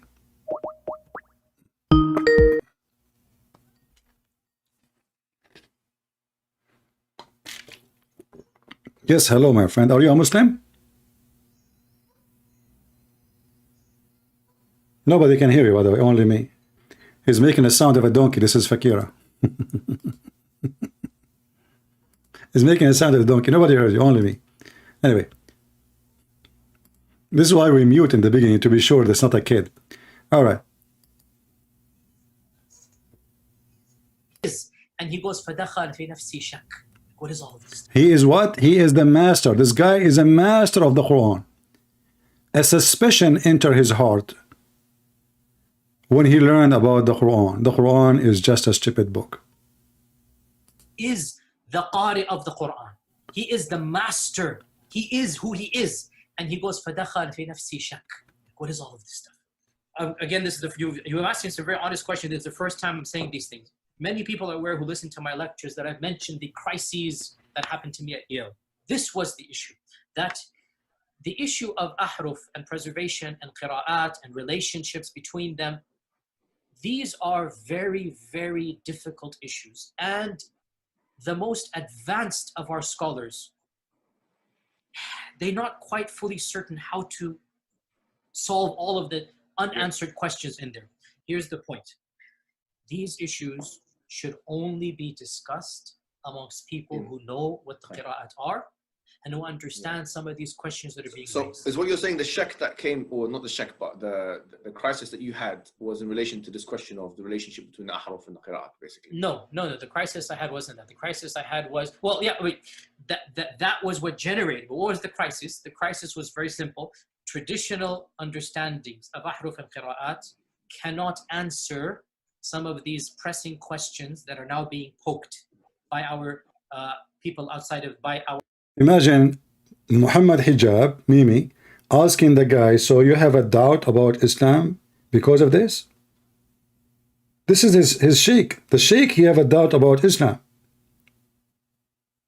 And he was invited, supposedly, to defend the Quran.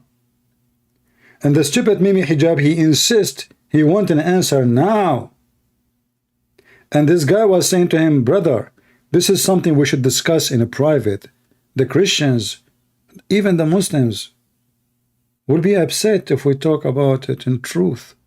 We cannot be truthful about it. This is something that have to be done in private, not in public, because the truth will make a big damage. Why you are asking me now? This is not a question to be asked in public. Traditional understandings of ahruf and qira'at cannot answer some of these pressing questions that are now being poked by our people outside of, by our academics, not our, by their academics outside of the faith tradition. You see, in a Muslim environment, there's always some respect that we have for the Quran. We should. In a Muslim environment, we'll press a little bit and then we'll say, okay, khalas, sami'na wa ata'na. And that's great, alhamdulillah. When you go to academia, they don't have that red line. And they're going to just, you know, the famous story of the emperor with no clothes. They're going to just point out, no, that doesn't make any sense. Well, that's not. Muslims, did you hear it? Muhammad is naked in our eyes. Who said that? He said, when people they study the academic way, they will find that your emperor is naked. So all the duct tape and the lies you make to duct tape is a joke. People are laughing at you. Those is something you can fool those you know, maybe some blonde American who have no idea what Islam is about. You fool people maybe in Europe who do never study. But things are changing, my friend. The internet is destroying you.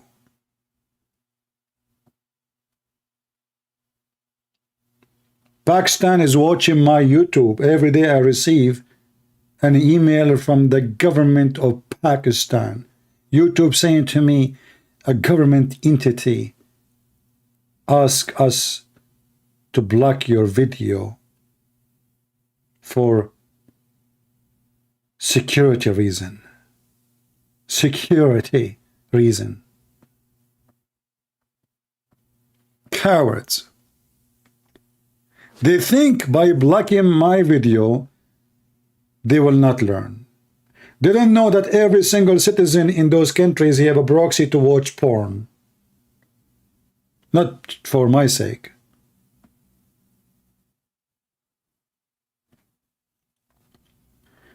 According to Google, #1 country in the world search for sex with donkey is Pakistan.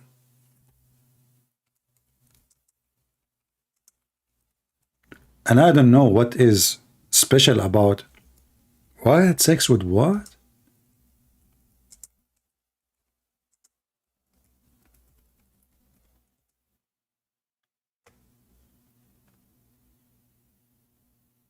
Oh boy.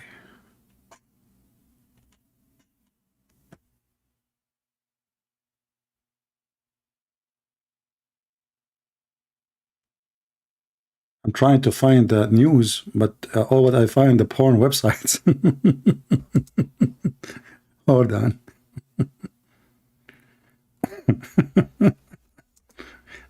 It's not good to search for those things. Yeah, here we go.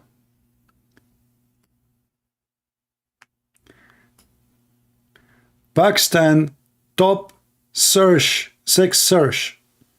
You know, this is all the news, but I don't know what is the update today. #1 nation, 6 website search. And what they are searching for? Since 2004, donkey sex.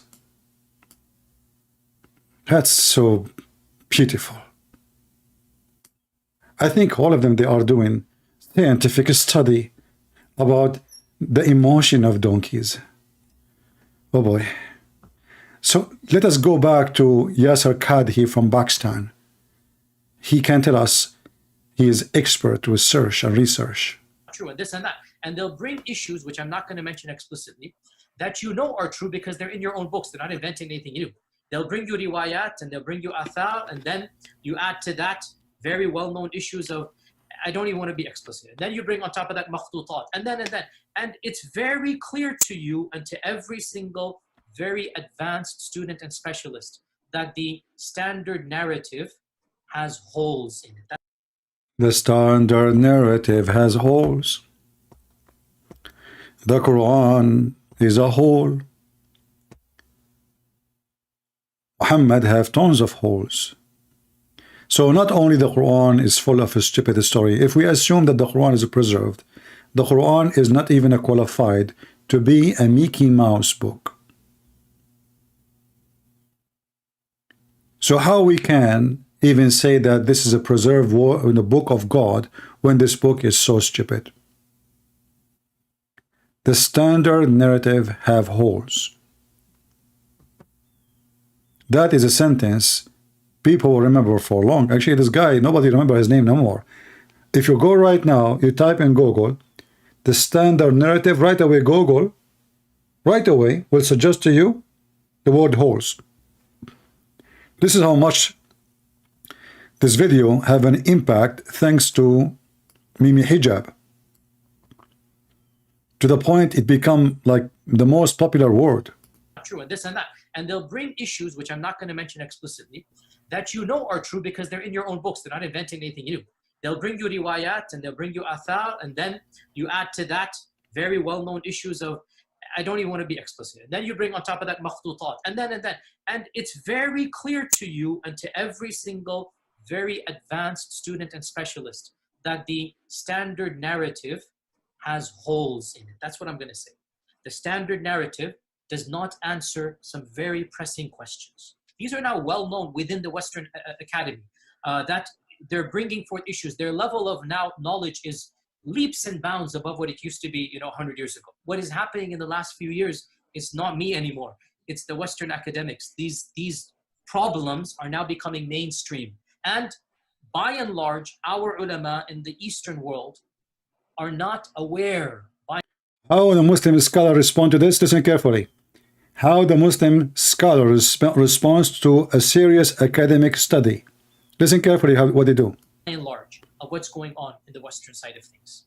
And they're not answering those questions in a manner that it needs to be answered.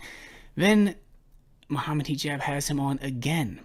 And this has to be probably the most damaging podcast, I think, to date in regards to the du'at and the destruction it caused. Suppose this guy is smart now, He looked like a goat growing her beard.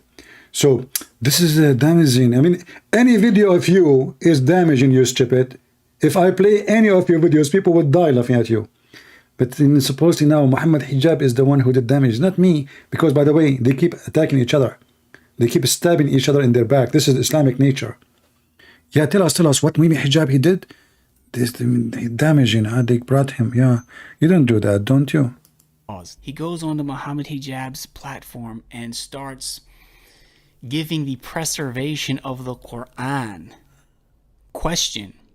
Ever since that podcast, subhanAllah, those of us who are involved in da'wah, like myself specifically, I'll talk from my own experience, the amount of comments I get from Christians, from people who are against Islam and they want to sow seeds of doubts in the minds of Muslims, over and over and over again, they use speech and quotes from Yasser Qadhi from Muhammad Hijab's podcast.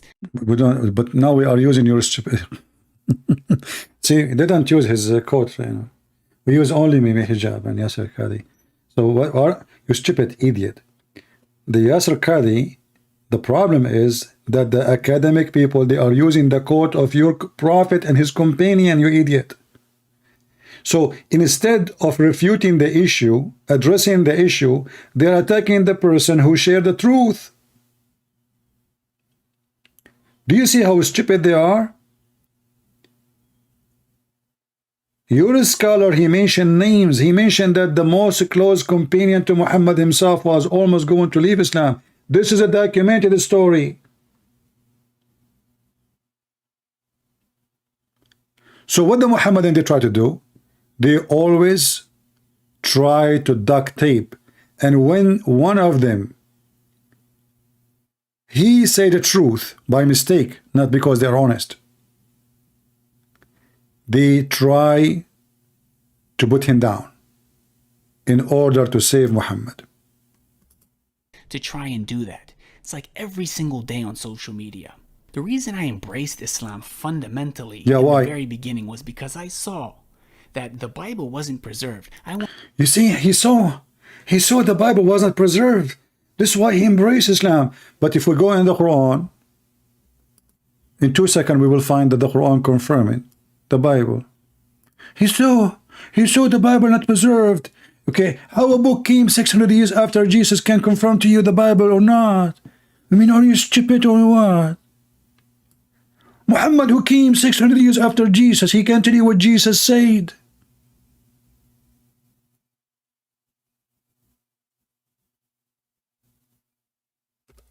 Isn't it, this is your stupid Quran saying, confirming what is with them? What is with us?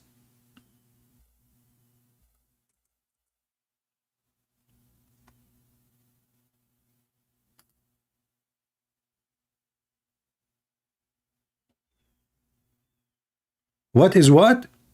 What is with us, not with you. Your God, he keeps saying, confirming what is with them. To who? To the Christian, to the Jews. And when there come to them the scriptures from Allah confirming that in their possession, which mean 600 years after Muhammad, the Bible never changed. What we have in our possession is confirmed even by your stupid prophet. I will not be surprised if this guy, he was working maybe for somebody, spying at the Muslims to earn the trust maybe. How a Muslim even can trust? You see, they say to you in a previous post in my page, a Muslim, he spoke about Luke. He said Luke was not one of the disciples of Jesus, which is true. He was one of the 70 disciples, chosen 70. But let us assume he was not. So if Luke was a person exist, let us say 20 years after Jesus, he wrote 30, 60, 50, 70. Then how you accept someone never been in the town where Jesus lived, never saw Jesus, never heard Jesus, he don't even know the correct name of Jesus, he don't even know the God of the Bible, 99 names the God of Islam, none of them is the one mentioned in the Bible, none. So how you hypocrite, you accept a person who is filthy, trashy, child molester, rapist, he cheat in his own son, he slept with his wife, he cheat with in his wife, he sleep with the maid when the wife is not there, I mean, very evil. I mean, name for me one thing about this man is not wrong. He wear clothes of women. He pissed like women. He put eyeliner, and men, they kiss him and he kissed them down their belly. In fact, Muhammad, he said, I never receive Quran except in the clothes of Aisha. The Muslim, they say the clothes mean the house. But guess what? That means all of Islam is false, because Muhammad, he claimed he received Quran in the cave of Hira. He received Quran when he was in the house of Khadijah. So they tried to fix it. They made the word clothing as the word house. I never heard somebody saying that I never received Quran except in the clothes of my wife, and then suddenly the word clothing become house. But even if you take it that way, that will be a big problem, because this is mean Muhammad, he never received Quran in the cave. He received only Quran in the house of Aisha, which means all his stories about before marrying Aisha, he received a lot of Quran. Wasn't it true? So it doesn't matter how much they try to duct tape Muhammad to fix his stupidity, Muhammad still is stupid.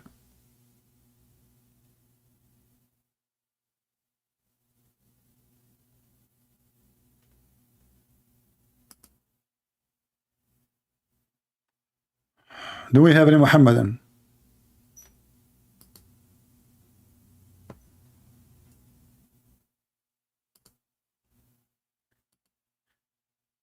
Any women, she will send me a messages in Skype. Don't force me to block you. You want to say something, say it in the chat.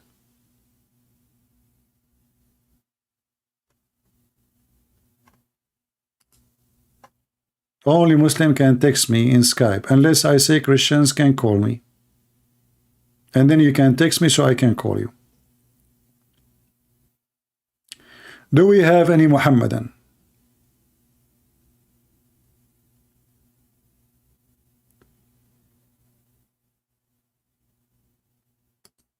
I really like the preserved Quran, the flying carpet, the genie, the Afrit. I like it how Solomon, he died standing and nobody noticed for a year. I want to do that.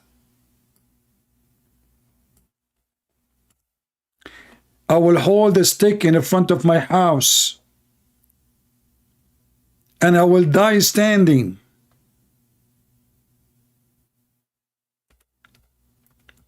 And I will stay like that for a year and nobody will notice. That is the preserved Quran.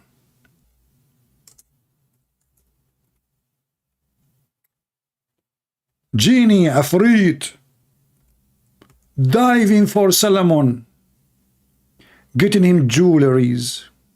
How beautiful. A beast will come from the ground and is going to have the staff of Moses and the ring of Solomon, and will make all Muslims white and all non-Muslims black. How beautiful.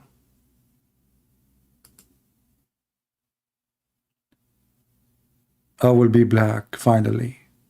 My dream is coming true. Allah is punishing me. All my life I wanted to be black. The filthy Muhammad, because he's racist, is teaching his people that being black is a penalty. Being black is a penalty. Today I shared a video from a black president in Patreon. I don't know how many of you saw it. A reporter from the BBC asking the black president in Africa about the value of his country. So, you know, you see that this is why those hypocrite in politics in the UK and in the West, they are so much defend Islam. They don't like Christianity because all of them, they are doing one business. They believe that they are superior. They think that they are the only one have a value, and the rest are animals. In fact, the Quran says clearly that all non-Muslims are animals, kal an'am.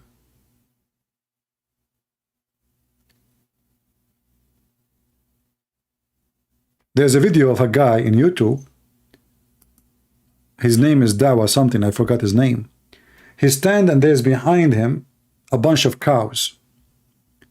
And he said, brothers and sisters, look at those cows. They are better than those non-Muslims. Those cows are useful. And this coward, what is his job? Nothing. He make money from the Western. He is driving Mercedes.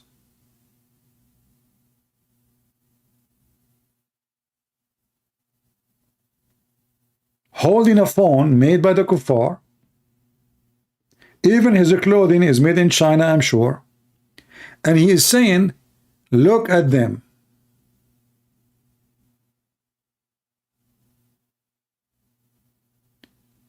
Non-Muslims are the same as animals. And now the Western, and not all the Western, not the Christians for sure. Those are the liberals, the Democrat, the hypocrite. They want to teach the black people how you can be black. They want to teach the black people value. But look at them. They damage the value of every family in USA of those who follow them.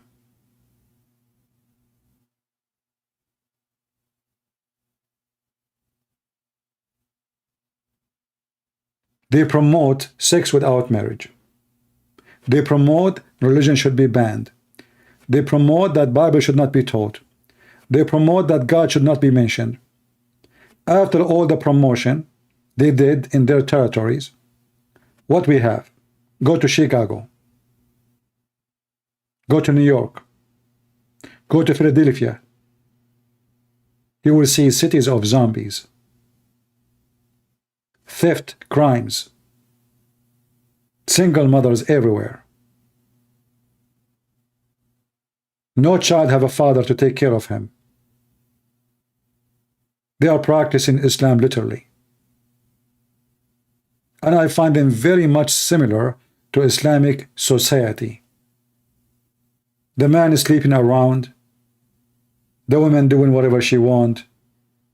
The baby is the son of his father, doesn't matter who is sleeping with the mother, and nobody knows who is the father.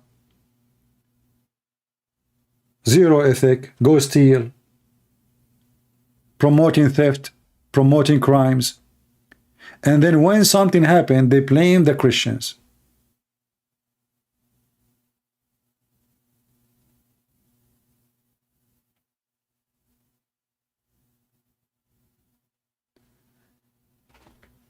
Do we have any Muhammadan?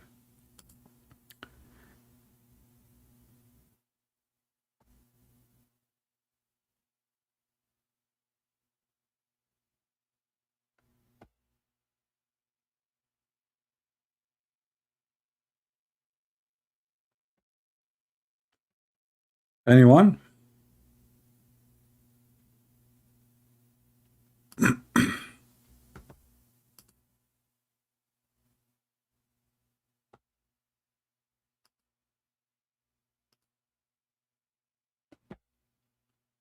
Do we have any Muhammadan? I will call you shortly. No, no short. Let me call you right now. Either you call me now or no. Let us see.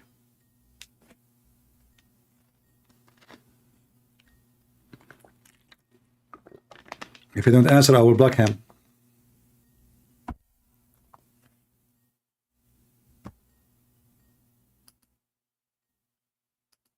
Okay, let me block you. I have no time for kids.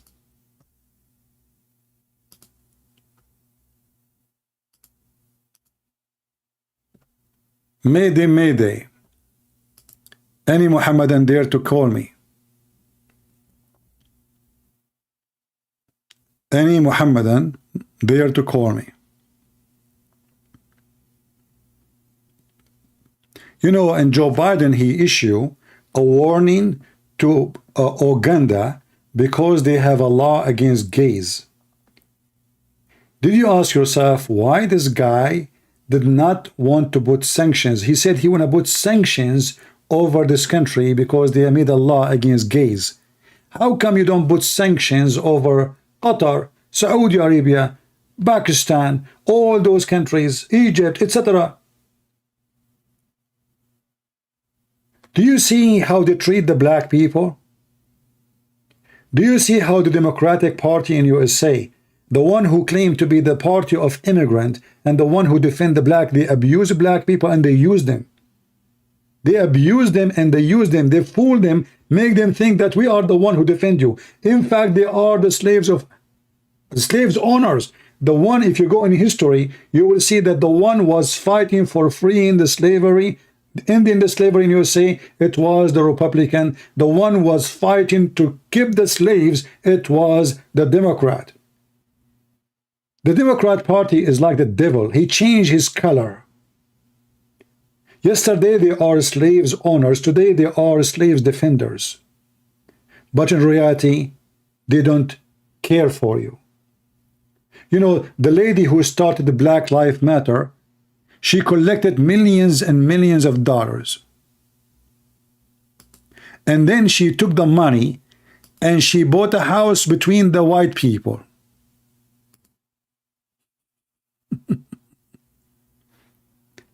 I mean, she is trying to convince you that she is the one who will defend the black life. And then she take millions of dollars and she buy a villa in an area there's no black people live there. Do you see how much Black Lives Matter for them?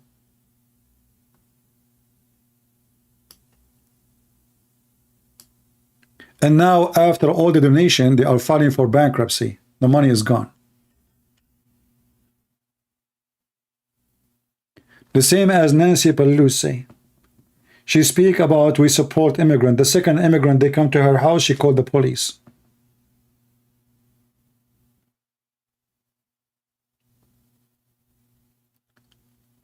And now they are trying to force their fake false value on poor black Christian people in Africa.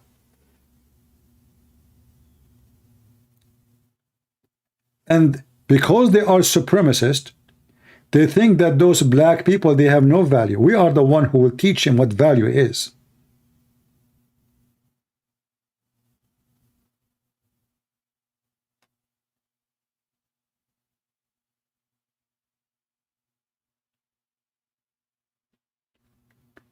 This is why anyone who votes for Democrat, he is no Christian.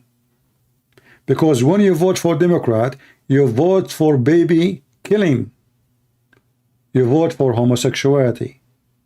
you vote for transgender, you vote for whatever called woke culture, which is not a culture. How you can be Christian and you vote for everything which is against the Bible? So those who claim to be Christians and yet they vote for Democrat, they are themselves the soldiers of the devil. And Christ do not know you. Christ will not recognize you except being evildoer.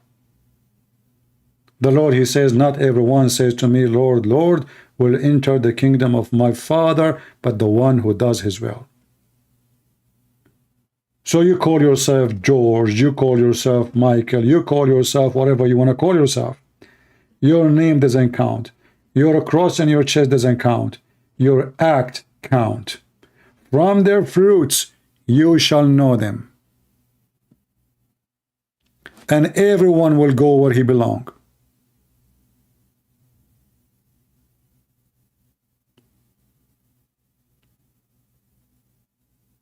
And because now these days everybody is hypocrite, nobody dare to say the wrong is wrong and right is right.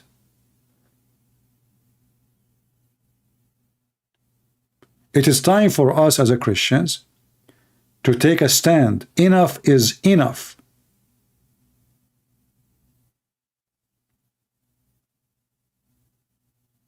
And the Christian who don't take a stand, he is no Christian. The Lord, he says, the one who deny me, I will deny him in the front of my Father. And when you deny what the Christ taught us, you are denying Christ.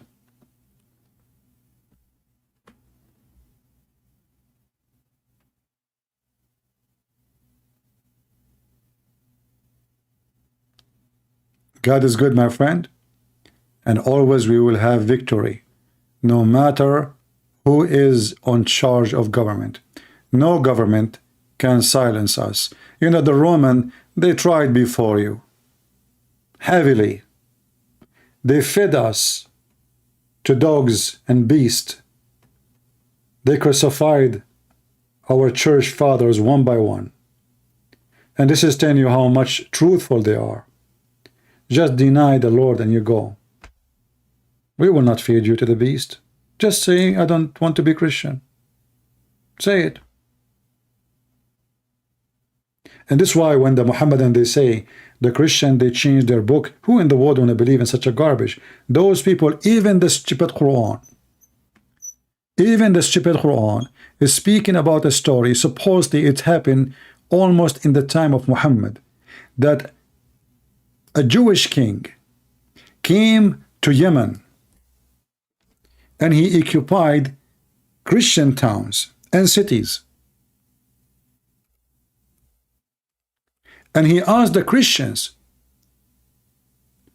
to leave Christianity, otherwise he will burn them alive. And this is chapter 85. If you leave Christianity, this king, he said to them, I will not burn you. He made a ditch, he made a big field, a valley, a tunnel, whatever you want to call it. And he filled it with wood and fuel. Crazy fire. And they brought thousands and thousands of Christians. And they throw them in the fire one by one. All what you need to do to be saved from the fire, just say, I deny the Messiah. I'm not going to be Christian no more. Even the stupid Quran witnessed to such a story. And guess what? They refuse to leave the Messiah. So how people with such a spirit, such a faith, such a belief, such a strength, they are going to corrupt the book? Who want to believe in such a garbage? The whole idea is the stupid Islamic cult, because they could not find a child molester in our book. Today, not in the time of Muhammad, by the way. This is new. In the time of Muhammad, Muhammad himself, he never claimed that the book they have between their hands is corrupted. Muhammad don't even know how to read it. How he can know even what is there? He can't even read his own language according to Muslims. And the Bible was only either in Greek or Hebrew or Aramaic. And obviously the most popular was exist in the Arabian Peninsula is the Greek version. This is why Muhammad in the Quran he used the word Injil, which is additional proof that Muhammad is a fraud. Because how Allah he sent down Injil to Jesus? Injil is a Greek word. That means Allah when he sent a book to Jesus, he sent him a Greek book. But why Jesus want to teach in Greek? When the Quran said, we never send a messenger except to speak in the tongue of his own people. And he have to be from the people. So if you ask the Muslim, they will say to you, Jesus was sent to the Jews. Moses was sent to the Jews. Everybody was sent to the Jews, except Muhammad was sent to everybody. But as you see, this is absolutely false. Muhammad never was sent to anyone, not even to his own people, and we can prove it from the Quran. And this is why those potatoes don't dare to call me.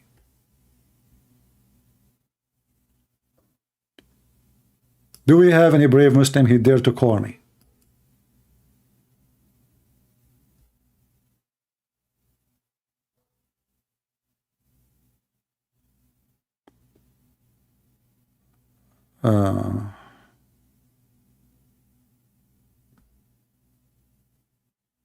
Don't send me messages, please, in Skype. I do not need your education.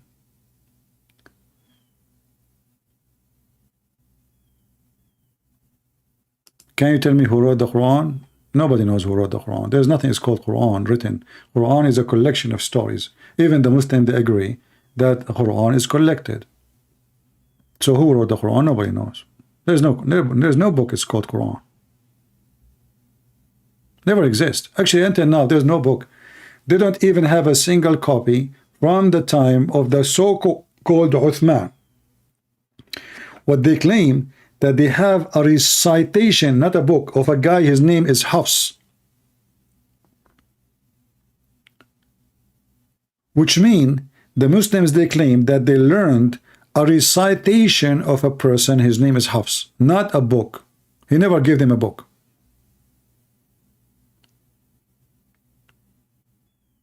And Hafs exists more than 200 years after Muhammad. There's no books. Muslims don't have any book.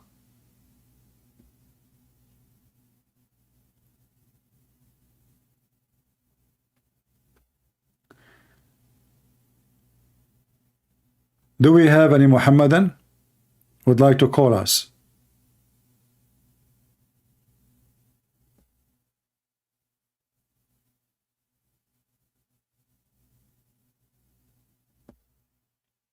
Any Muhammadan would like to call me, prove me wrong. Mayday, mayday, mayday. Be the man. I don't care if there is a hole in the narrative or not. I will make holes for you.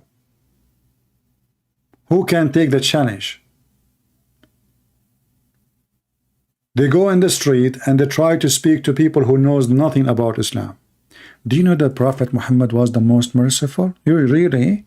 Yes, brother, yes. He was the most merciful. How is that? Do you know that he forgave the people of Quraysh? He killed them. And the people of Quraysh are his cousins, his family. What about you tell me about all the people he slaughtered for no reason? As an example, Bani al-Mustaliq. He attacked them when they were feeding their sheep and their camels. He took the women and the boys as slaves. He raped a woman after he killed her husband, her father, her brother in the same day. The merciful Muhammad, he cut hands, he put nails on the eyes, he enjoyed torture.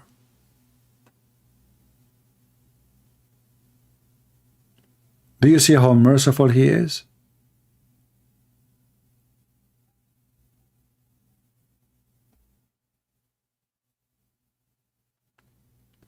However, he is a merciful or not.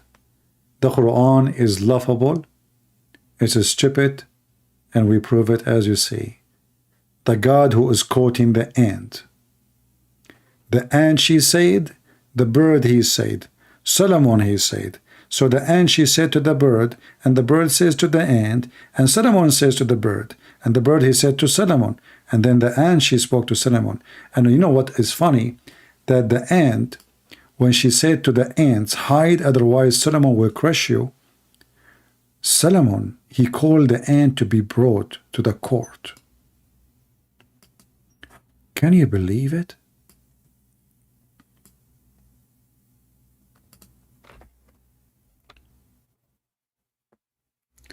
The first ant in history got arrested.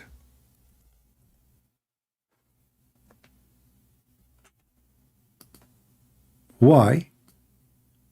Because this ant, she accused Prophet Solomon that he will crush the ants. Solomon, he said to her, are you saying that I am not justice and I am going to crush those ants? She said to him, honey, you got me wrong. I told them, hide, otherwise Sulaiman will crush you. I meant they will crush their heart by the beauty Allah He gave you. The value of the ant is a great example of the wisdom of Allah. Ali ibn Ibrahim have narrated that when the wind raised the throne of Ibrahim, they meant Sulaiman, and reached the field of ants from where silver and gold comes out. As Imam as-Sadiq said, there is one valley of Allah where silver and gold is grown. Yeah, they grow silver and gold there. I saw it myself. My dad, he used to do that too.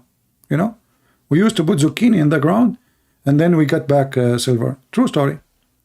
And has protected it with the weakest creatures like ants. Oh, the ants there to protect the value of the gold and the silver.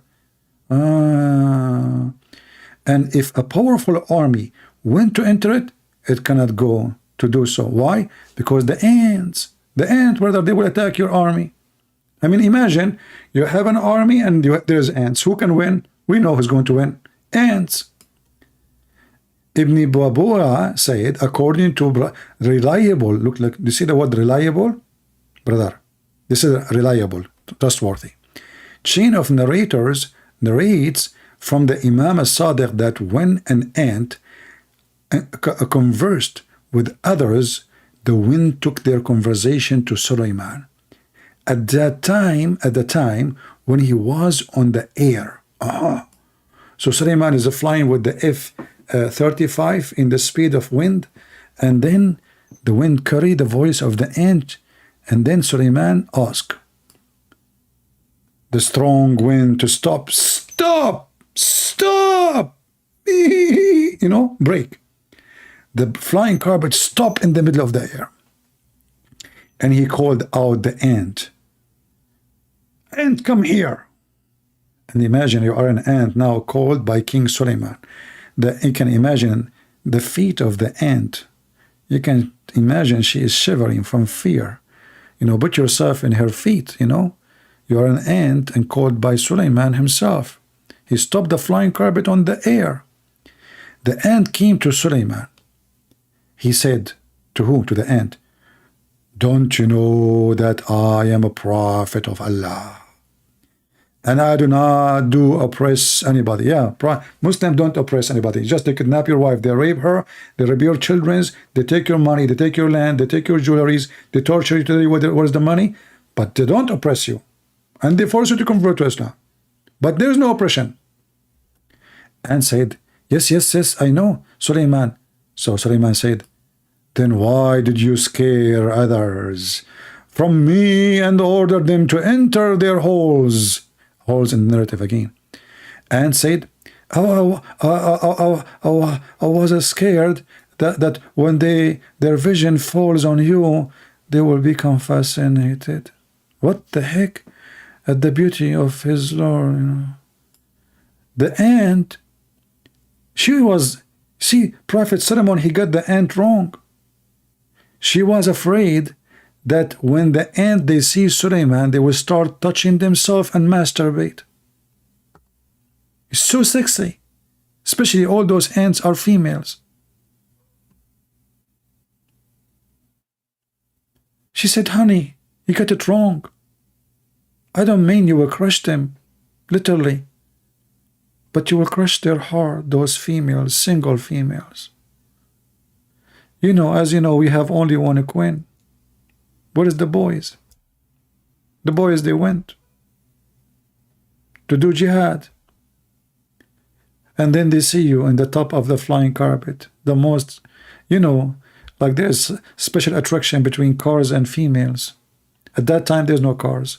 It was a flying carpet, the most expensive flying carpet in the world. Are you kidding me?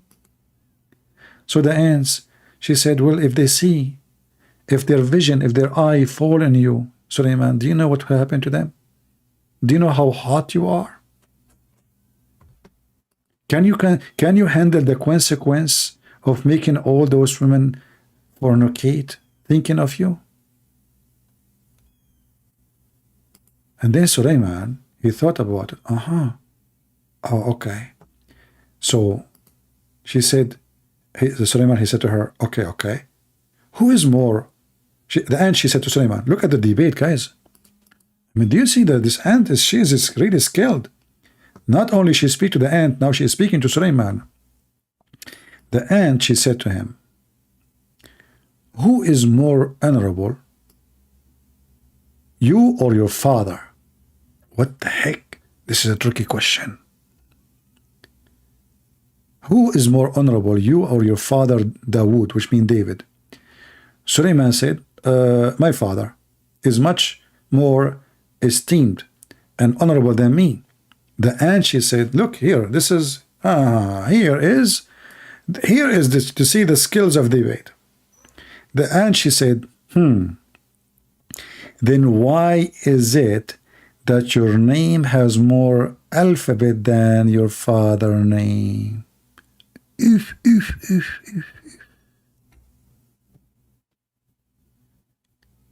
Suleiman got busted.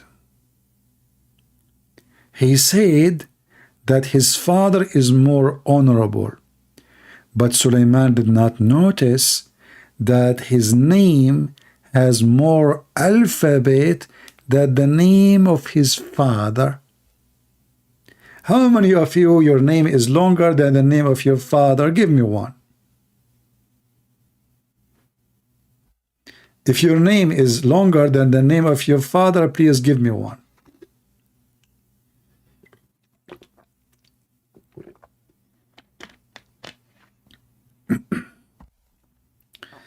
Nobody here, his name is longer than the name of his father?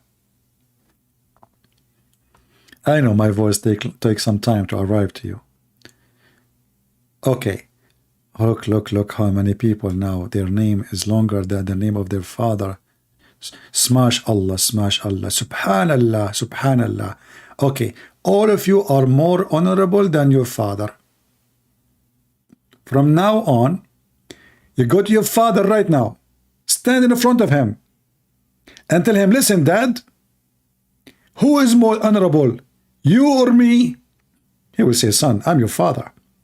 Say to him, listen, did you listen and watch the debate face to face between Mrs. Ant and Prophet Solomon? He will say, heck no. You grab him from his ear, you bring him in front of the screen, and let him read the wisdom and the proof that you are more honorable. And then your father, he will go to the government and he will change your name. Your name is not going to be George or Matilda, or no, your name will be the Honorable George, the Honorable Matilda. Why? Because your father, his name is Joe, not George. George is more honorable. The longer the name, the more honorable you are. Here you see that Islam is a heavy-duty philosophy.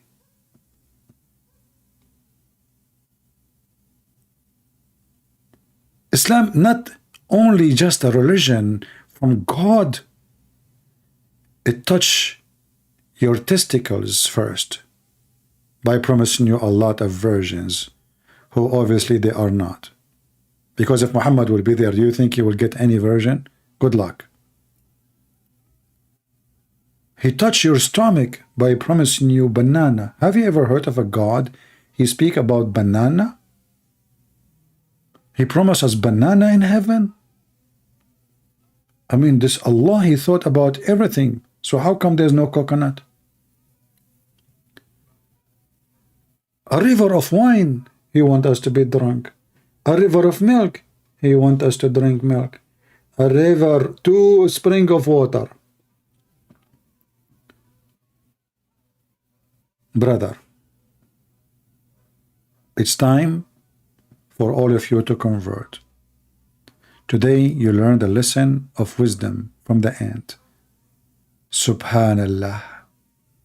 An ant is teaching Prophet of Allah wisdom. An ant. Put the link in the comment section. The link for this.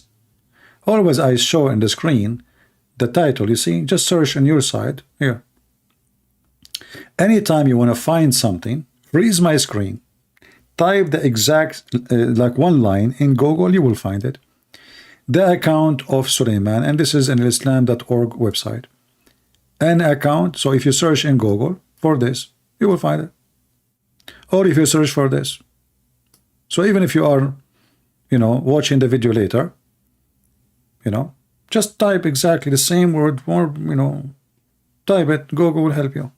Very simple.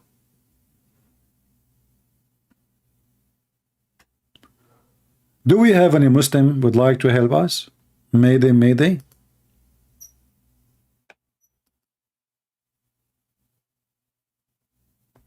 Anyone? All right, looks like we are out of customers. If you don't download my previous videos, please feel free. I'm loading videos, they are short, and they are under videos, not under live. And usually, for some reason, they don't appear in the main page. So feel free to download them before we take them down. As you know, I always do, I clean my channel from my videos, but you can find always my videos in different channels. But I advise you to download them, especially if they are full of reference. As you see, my friends, Islam is so stupid. It doesn't matter if the Quran is preserved or not. In fact, for us, we prefer Muslim to believe Quran is preserved, because that will make it easier for us to beat Muhammad and his false cult, because then they cannot escape the embarrassment. They cannot say, oh, this is somebody, he fabricated a story. It's preserved, brother. Preserved. The preserved Quran is a stupid Quran. So who care if your Quran is preserved or not? As you say, your Quran is a stupid. And in the beginning we showed you a long page in one book only, written by Imam As-Suyuti. And I will post the link again. And the link actually is in the info. You can open it with Google Translation. As-Suyuti alone, in the book about the imperfection of the Quran, or let us say, to learn the Quran, he is quoting 57 story proving the demolition and the change and the missing and the lost Quran, which mean the corruption of the Quran. 57 story, all is authentic, collected by Muslims, written by Muslims, printed by Muslims, gathered by Muslims, transformed to us by Muslims, and the website is a Muslim website, and the book is a Muslim book, and this is a sheikh. This is one of the biggest sheikh, actually, Mimi Hijab, he mentioned his name in the video about error in the Quran more than 50-60 times. So this is not just a guy saying things. All those references you see in the screen, endless, proving the change and the corruption of the Quran, speaking about thousands of verses are missing. Different reading and different recitation and different words and different meaning, oppositions in meaning. Chapters, most of it are totally gone. So when the Muhammadan, they make all those statements about the preservation of the Quran, this is not what their scholars teach. And then you ask yourself, what is the decency, what is the honesty? Why their book says the Quran was not preserved, but in their videos they claim, yes, it was preserved. Because Islam based on zero ethic. You can lie in Islam. Many people do not know that. A Muslim, not only he can lie to Muslims, not only he can lie to his wife. A Muslim, even he can take false oath in the name of his God. The Quran says Allah will not take you accountable for your false oath. So if you ask a Muslim, can you swear by Allah that the Quran is preserved? He will. Because the Quran says, don't worry about it. I will take you accountable only for what you meant. In your heart, you don't believe in the oath you are saying. That's fine. That's fine for me. You are lying. That's fine for me. Allah will not take you accountable for your false oath.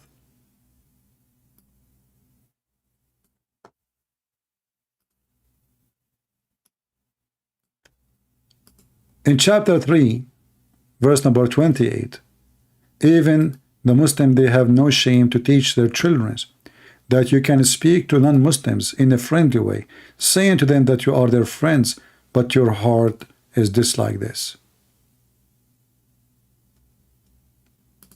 Your heart dislike that.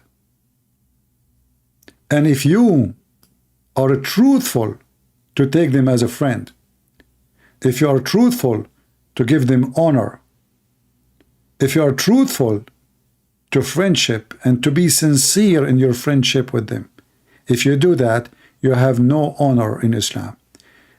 You are not even a Muslim. You have no connection with Allah. You have no honor, no mercy, no protection, which means Muslims have the right to kill you if you are a Muslim who is sincere when he speaks to Christians and Jews. You can say to them, I'm your friend, only if you guard yourself from them, save yourself from them, taking it as real security, saving yourself from them by speaking in a friendly way toward them, while your heart dislike this. My friends, there's no question. This is the religion of the devil. They speak to you friendly, but their heart is full of hatred. And a Muslim, he take you as a friend, he is not a Muslim no more, if he mean it. This is why when somebody says, I have a Muslim friend, I laugh at his ignorance. Muslims cannot take you as a friend. Chapter 3, verse 28, chapter 5, verse 51, chapter 9, 29, and etc. A Muslim even cannot take his own parents as parents, his own family as family. The Quran said, you will not find one Muslim love those who oppose Allah, even if they are his parents, his clan, his brothers and sisters. So how they cannot even take their own family as a friends, and then you are convincing me that you have a Muslim friend? That is your ignorance.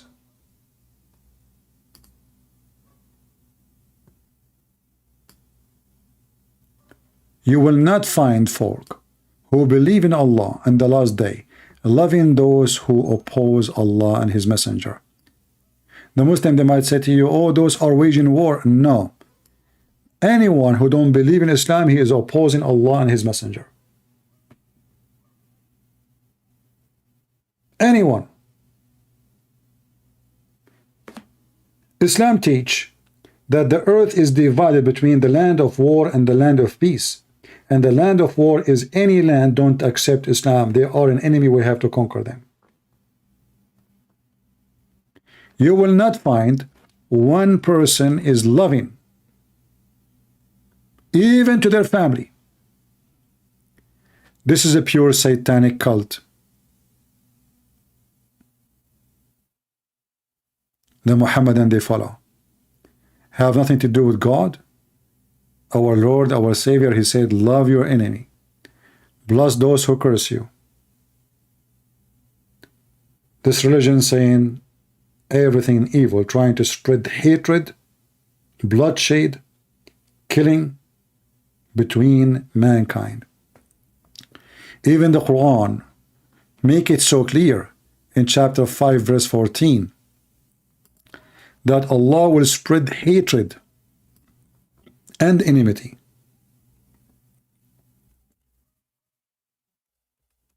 between the Christians and each other.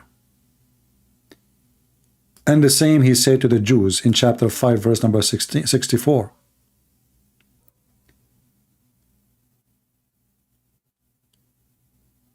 Allah, he spread enmity. Allah is the devil. He wants the Christians to hate each other. This is why I say to you, the one who called himself a Christian and he tried to divide us as Catholic, Protestant, Orthodox, those are not serving Jesus. Those are serving the devil.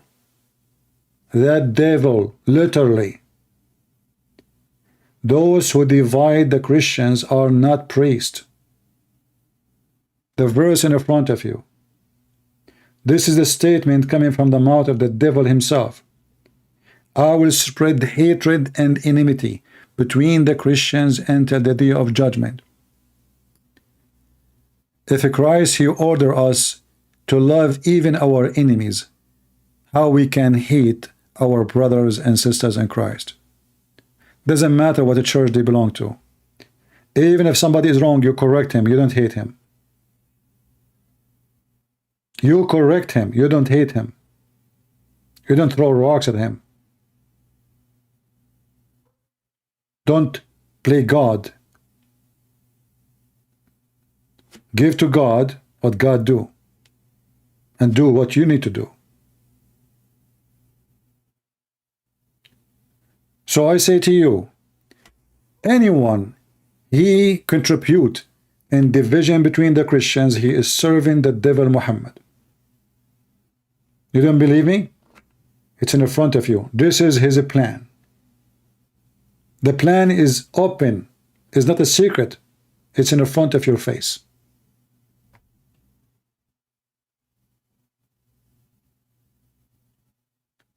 Never listen to the dividers. The one who unites you is the Messiah. We don't follow priests. I can be wrong about understanding something. You can be right about understanding something. But both of us, we understand one clear thing, that the Messiah is our Savior, and there is no other Savior. And if I am wrong, and you could not correct me, with the Lord, he will judge me and judge you by your heart and your act and your fruits. Don't think you will be more just than the Messiah himself. Be loving, be giving, be Christian. In the same time, when we speak about being loving, doesn't mean we give hugs. Loving, it can be insulting, because you have to say the truth. And when you say the truth, somebody will be insulted. If you make a speech and nobody insulted, that means you said nothing. Literally. If you make a speech and nobody get offended, that means your speech was wind, meaningless, useless. If you don't believe me, go and read the speeches of the Messiah. He offended everybody. They wanted to kill him not because he was saying what they like to hear. They wanted to kill him because he was offending them heavily.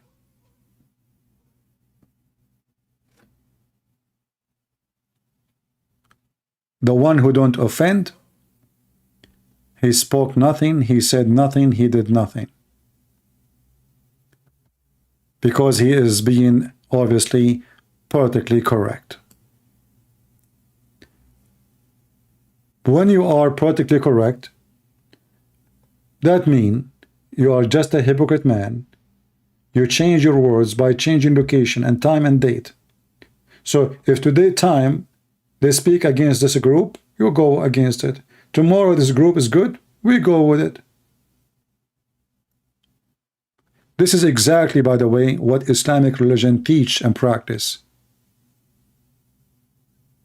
When Trump was in the office, Trump is their God. Trump is gone, suddenly America is nobody. Because now they feel American, they have a weak president. They fear, they don't respect. We Christians, we fear no one. And even when we speak about God, we don't fear God, but we fear to lose the love of God. The reason we say we don't fear God, because our God is our Father. And a child, he don't fear his father, for his father is all loving. As soon as the relationship between you and your God, your Maker, is a relationship between son and father, fear is not there. Love is there. For God, he loved the world, he sent his only begotten Son. Between us, the relation is not relation of fear, even though God Almighty, who can challenge him? Who can oppose him? Who can say no to him? Yet, the Almighty God, he don't want us to be slaves. He wants us to call him, speak to him as Father. When we pray, we don't say God, we say our Father. That is telling you how loving, how amazing, how beautiful the Almighty God we worship. With all his power, and all of us is nothing, yet he let you say the word our Father. Imagine you are entering, someone is a massive, powerful king, and you are just a girl or a guy who is in the kitchen. He cook, or he clean the dust, or he clean the stable, or clean the poo-poo. You have nothing, you are nobody. And then you go to this king. And then when you enter upon him, you say to him, Father. Isn't it amazing?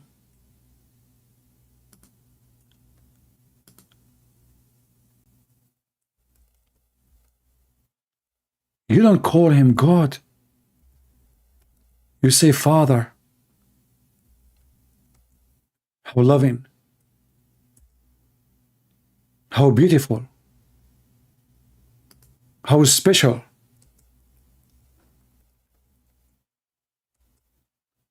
The relationship in Christianity is way beyond noble.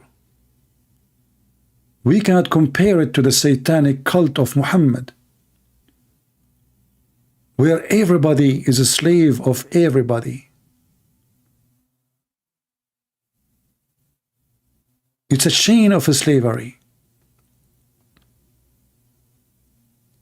With Christ, my friend, you are a child of God. You are prince and princess. You are noble.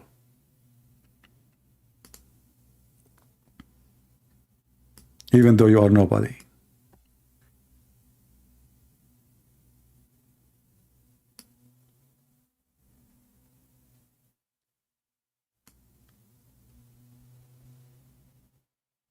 I say that the one who follow the devil,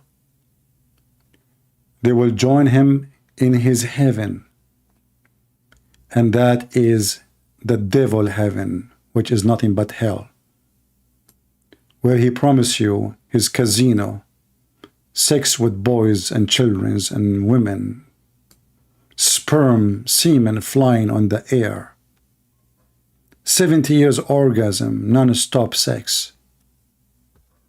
That is Islam. And those who belong to Jesus, they will be with the holy angels. They are the likeness of angels, praising God, enjoying eternity in a joy cannot be described by physical joy. If Muhammad could not describe heaven except sex and food and banana, our God who gave us all the joy in this earth, don't you think he can give us a joy have nothing to do with any of those?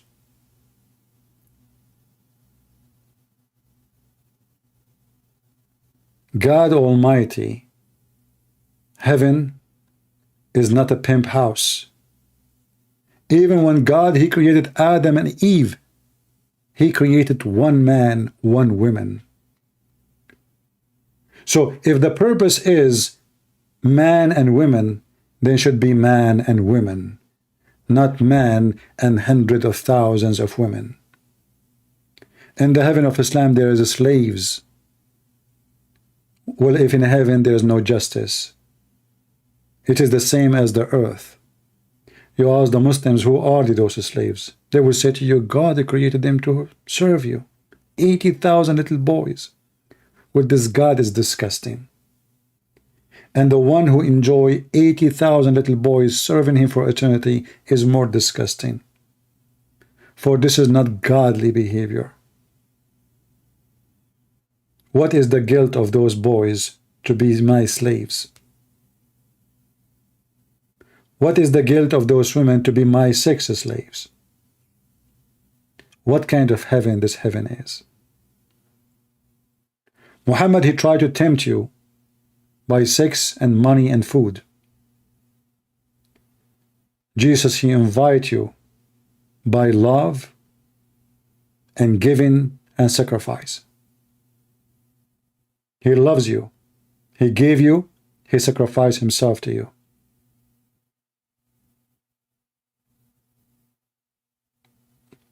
We cannot compare between the kingdom of Satan, which is Islam, and the kingdom of the Messiah, holy his name.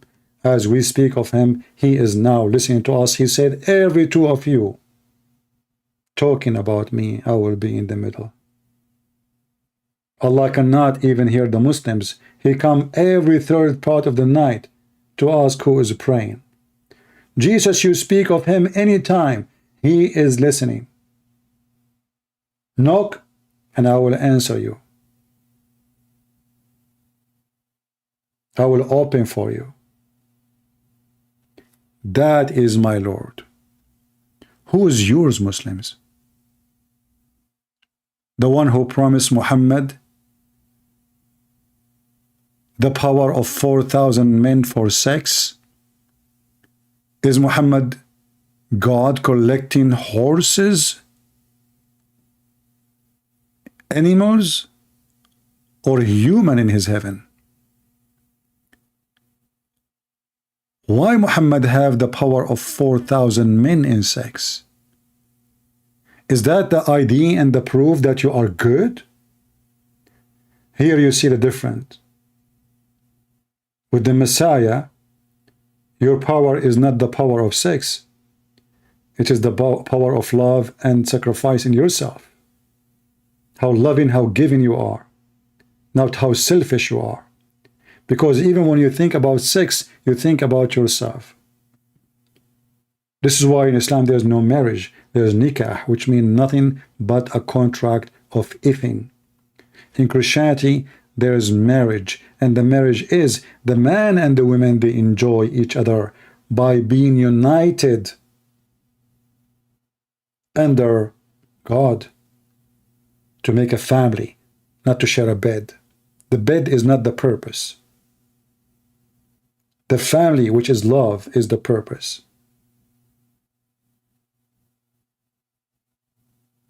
In Islam, the bed is number 1, and number 2, and number 3, and number 4.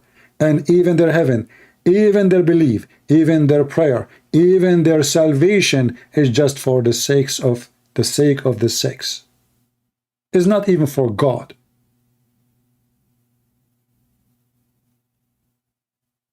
When somebody bring you a gift, the gift speak about the person. If somebody give you a flower, that means he like a flower. If somebody give you a book, that means he like to read.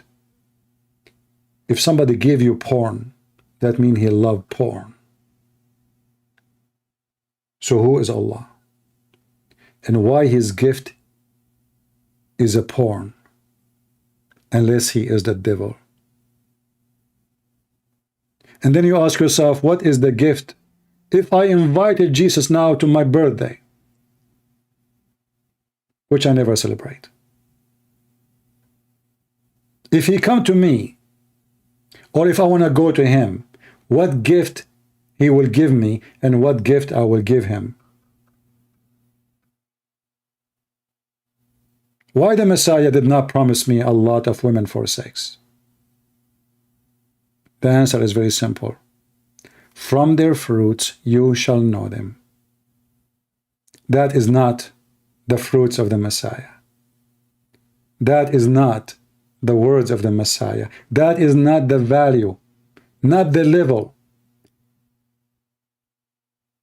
That is the devil when he promised you such a promise.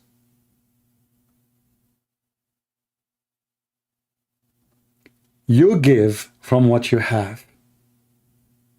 You cannot give something you don't have. So Muhammad don't promise them love, he promised them sex. He did not promise them joy with God, he promised them sexual joy with penis and vagina. For he is low. And now we understand why the Messiah, he said, I am from above, you are from below. For he is the Holy One, and the Holy speak holiness, promise holiness, give holiness, live as holy, die as holy, resurrected as holy, and now he is in the holy heaven. For he belonged there.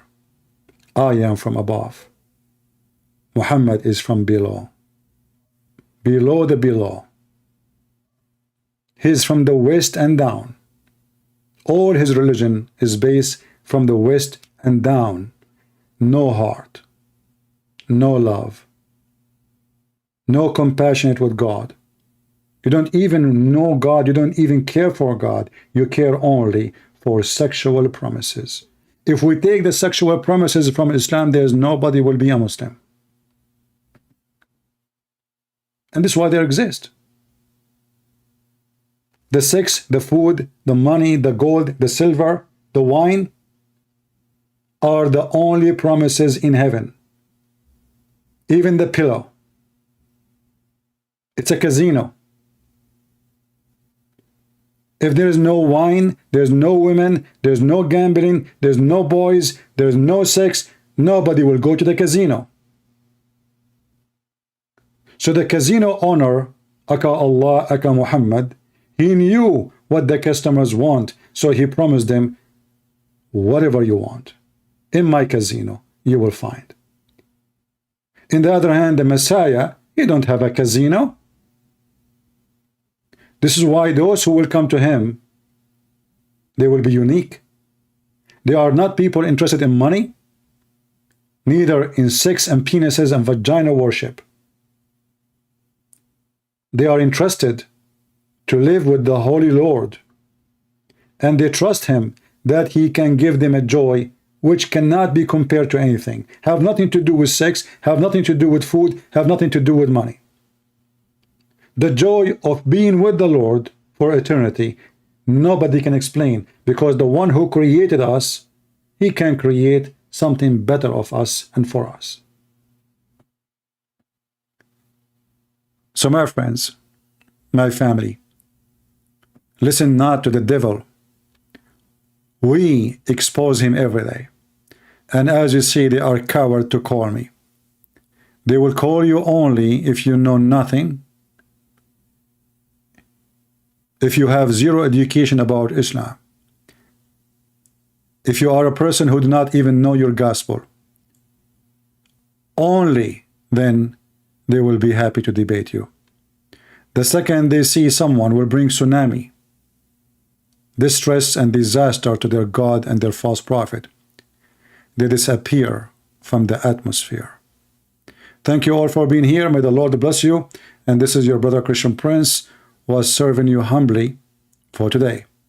Don't forget to give a like if you don't mind, and leave us dislike if you don't mind, depending on what you think, and leave a comment and share. Be fair. Thank you.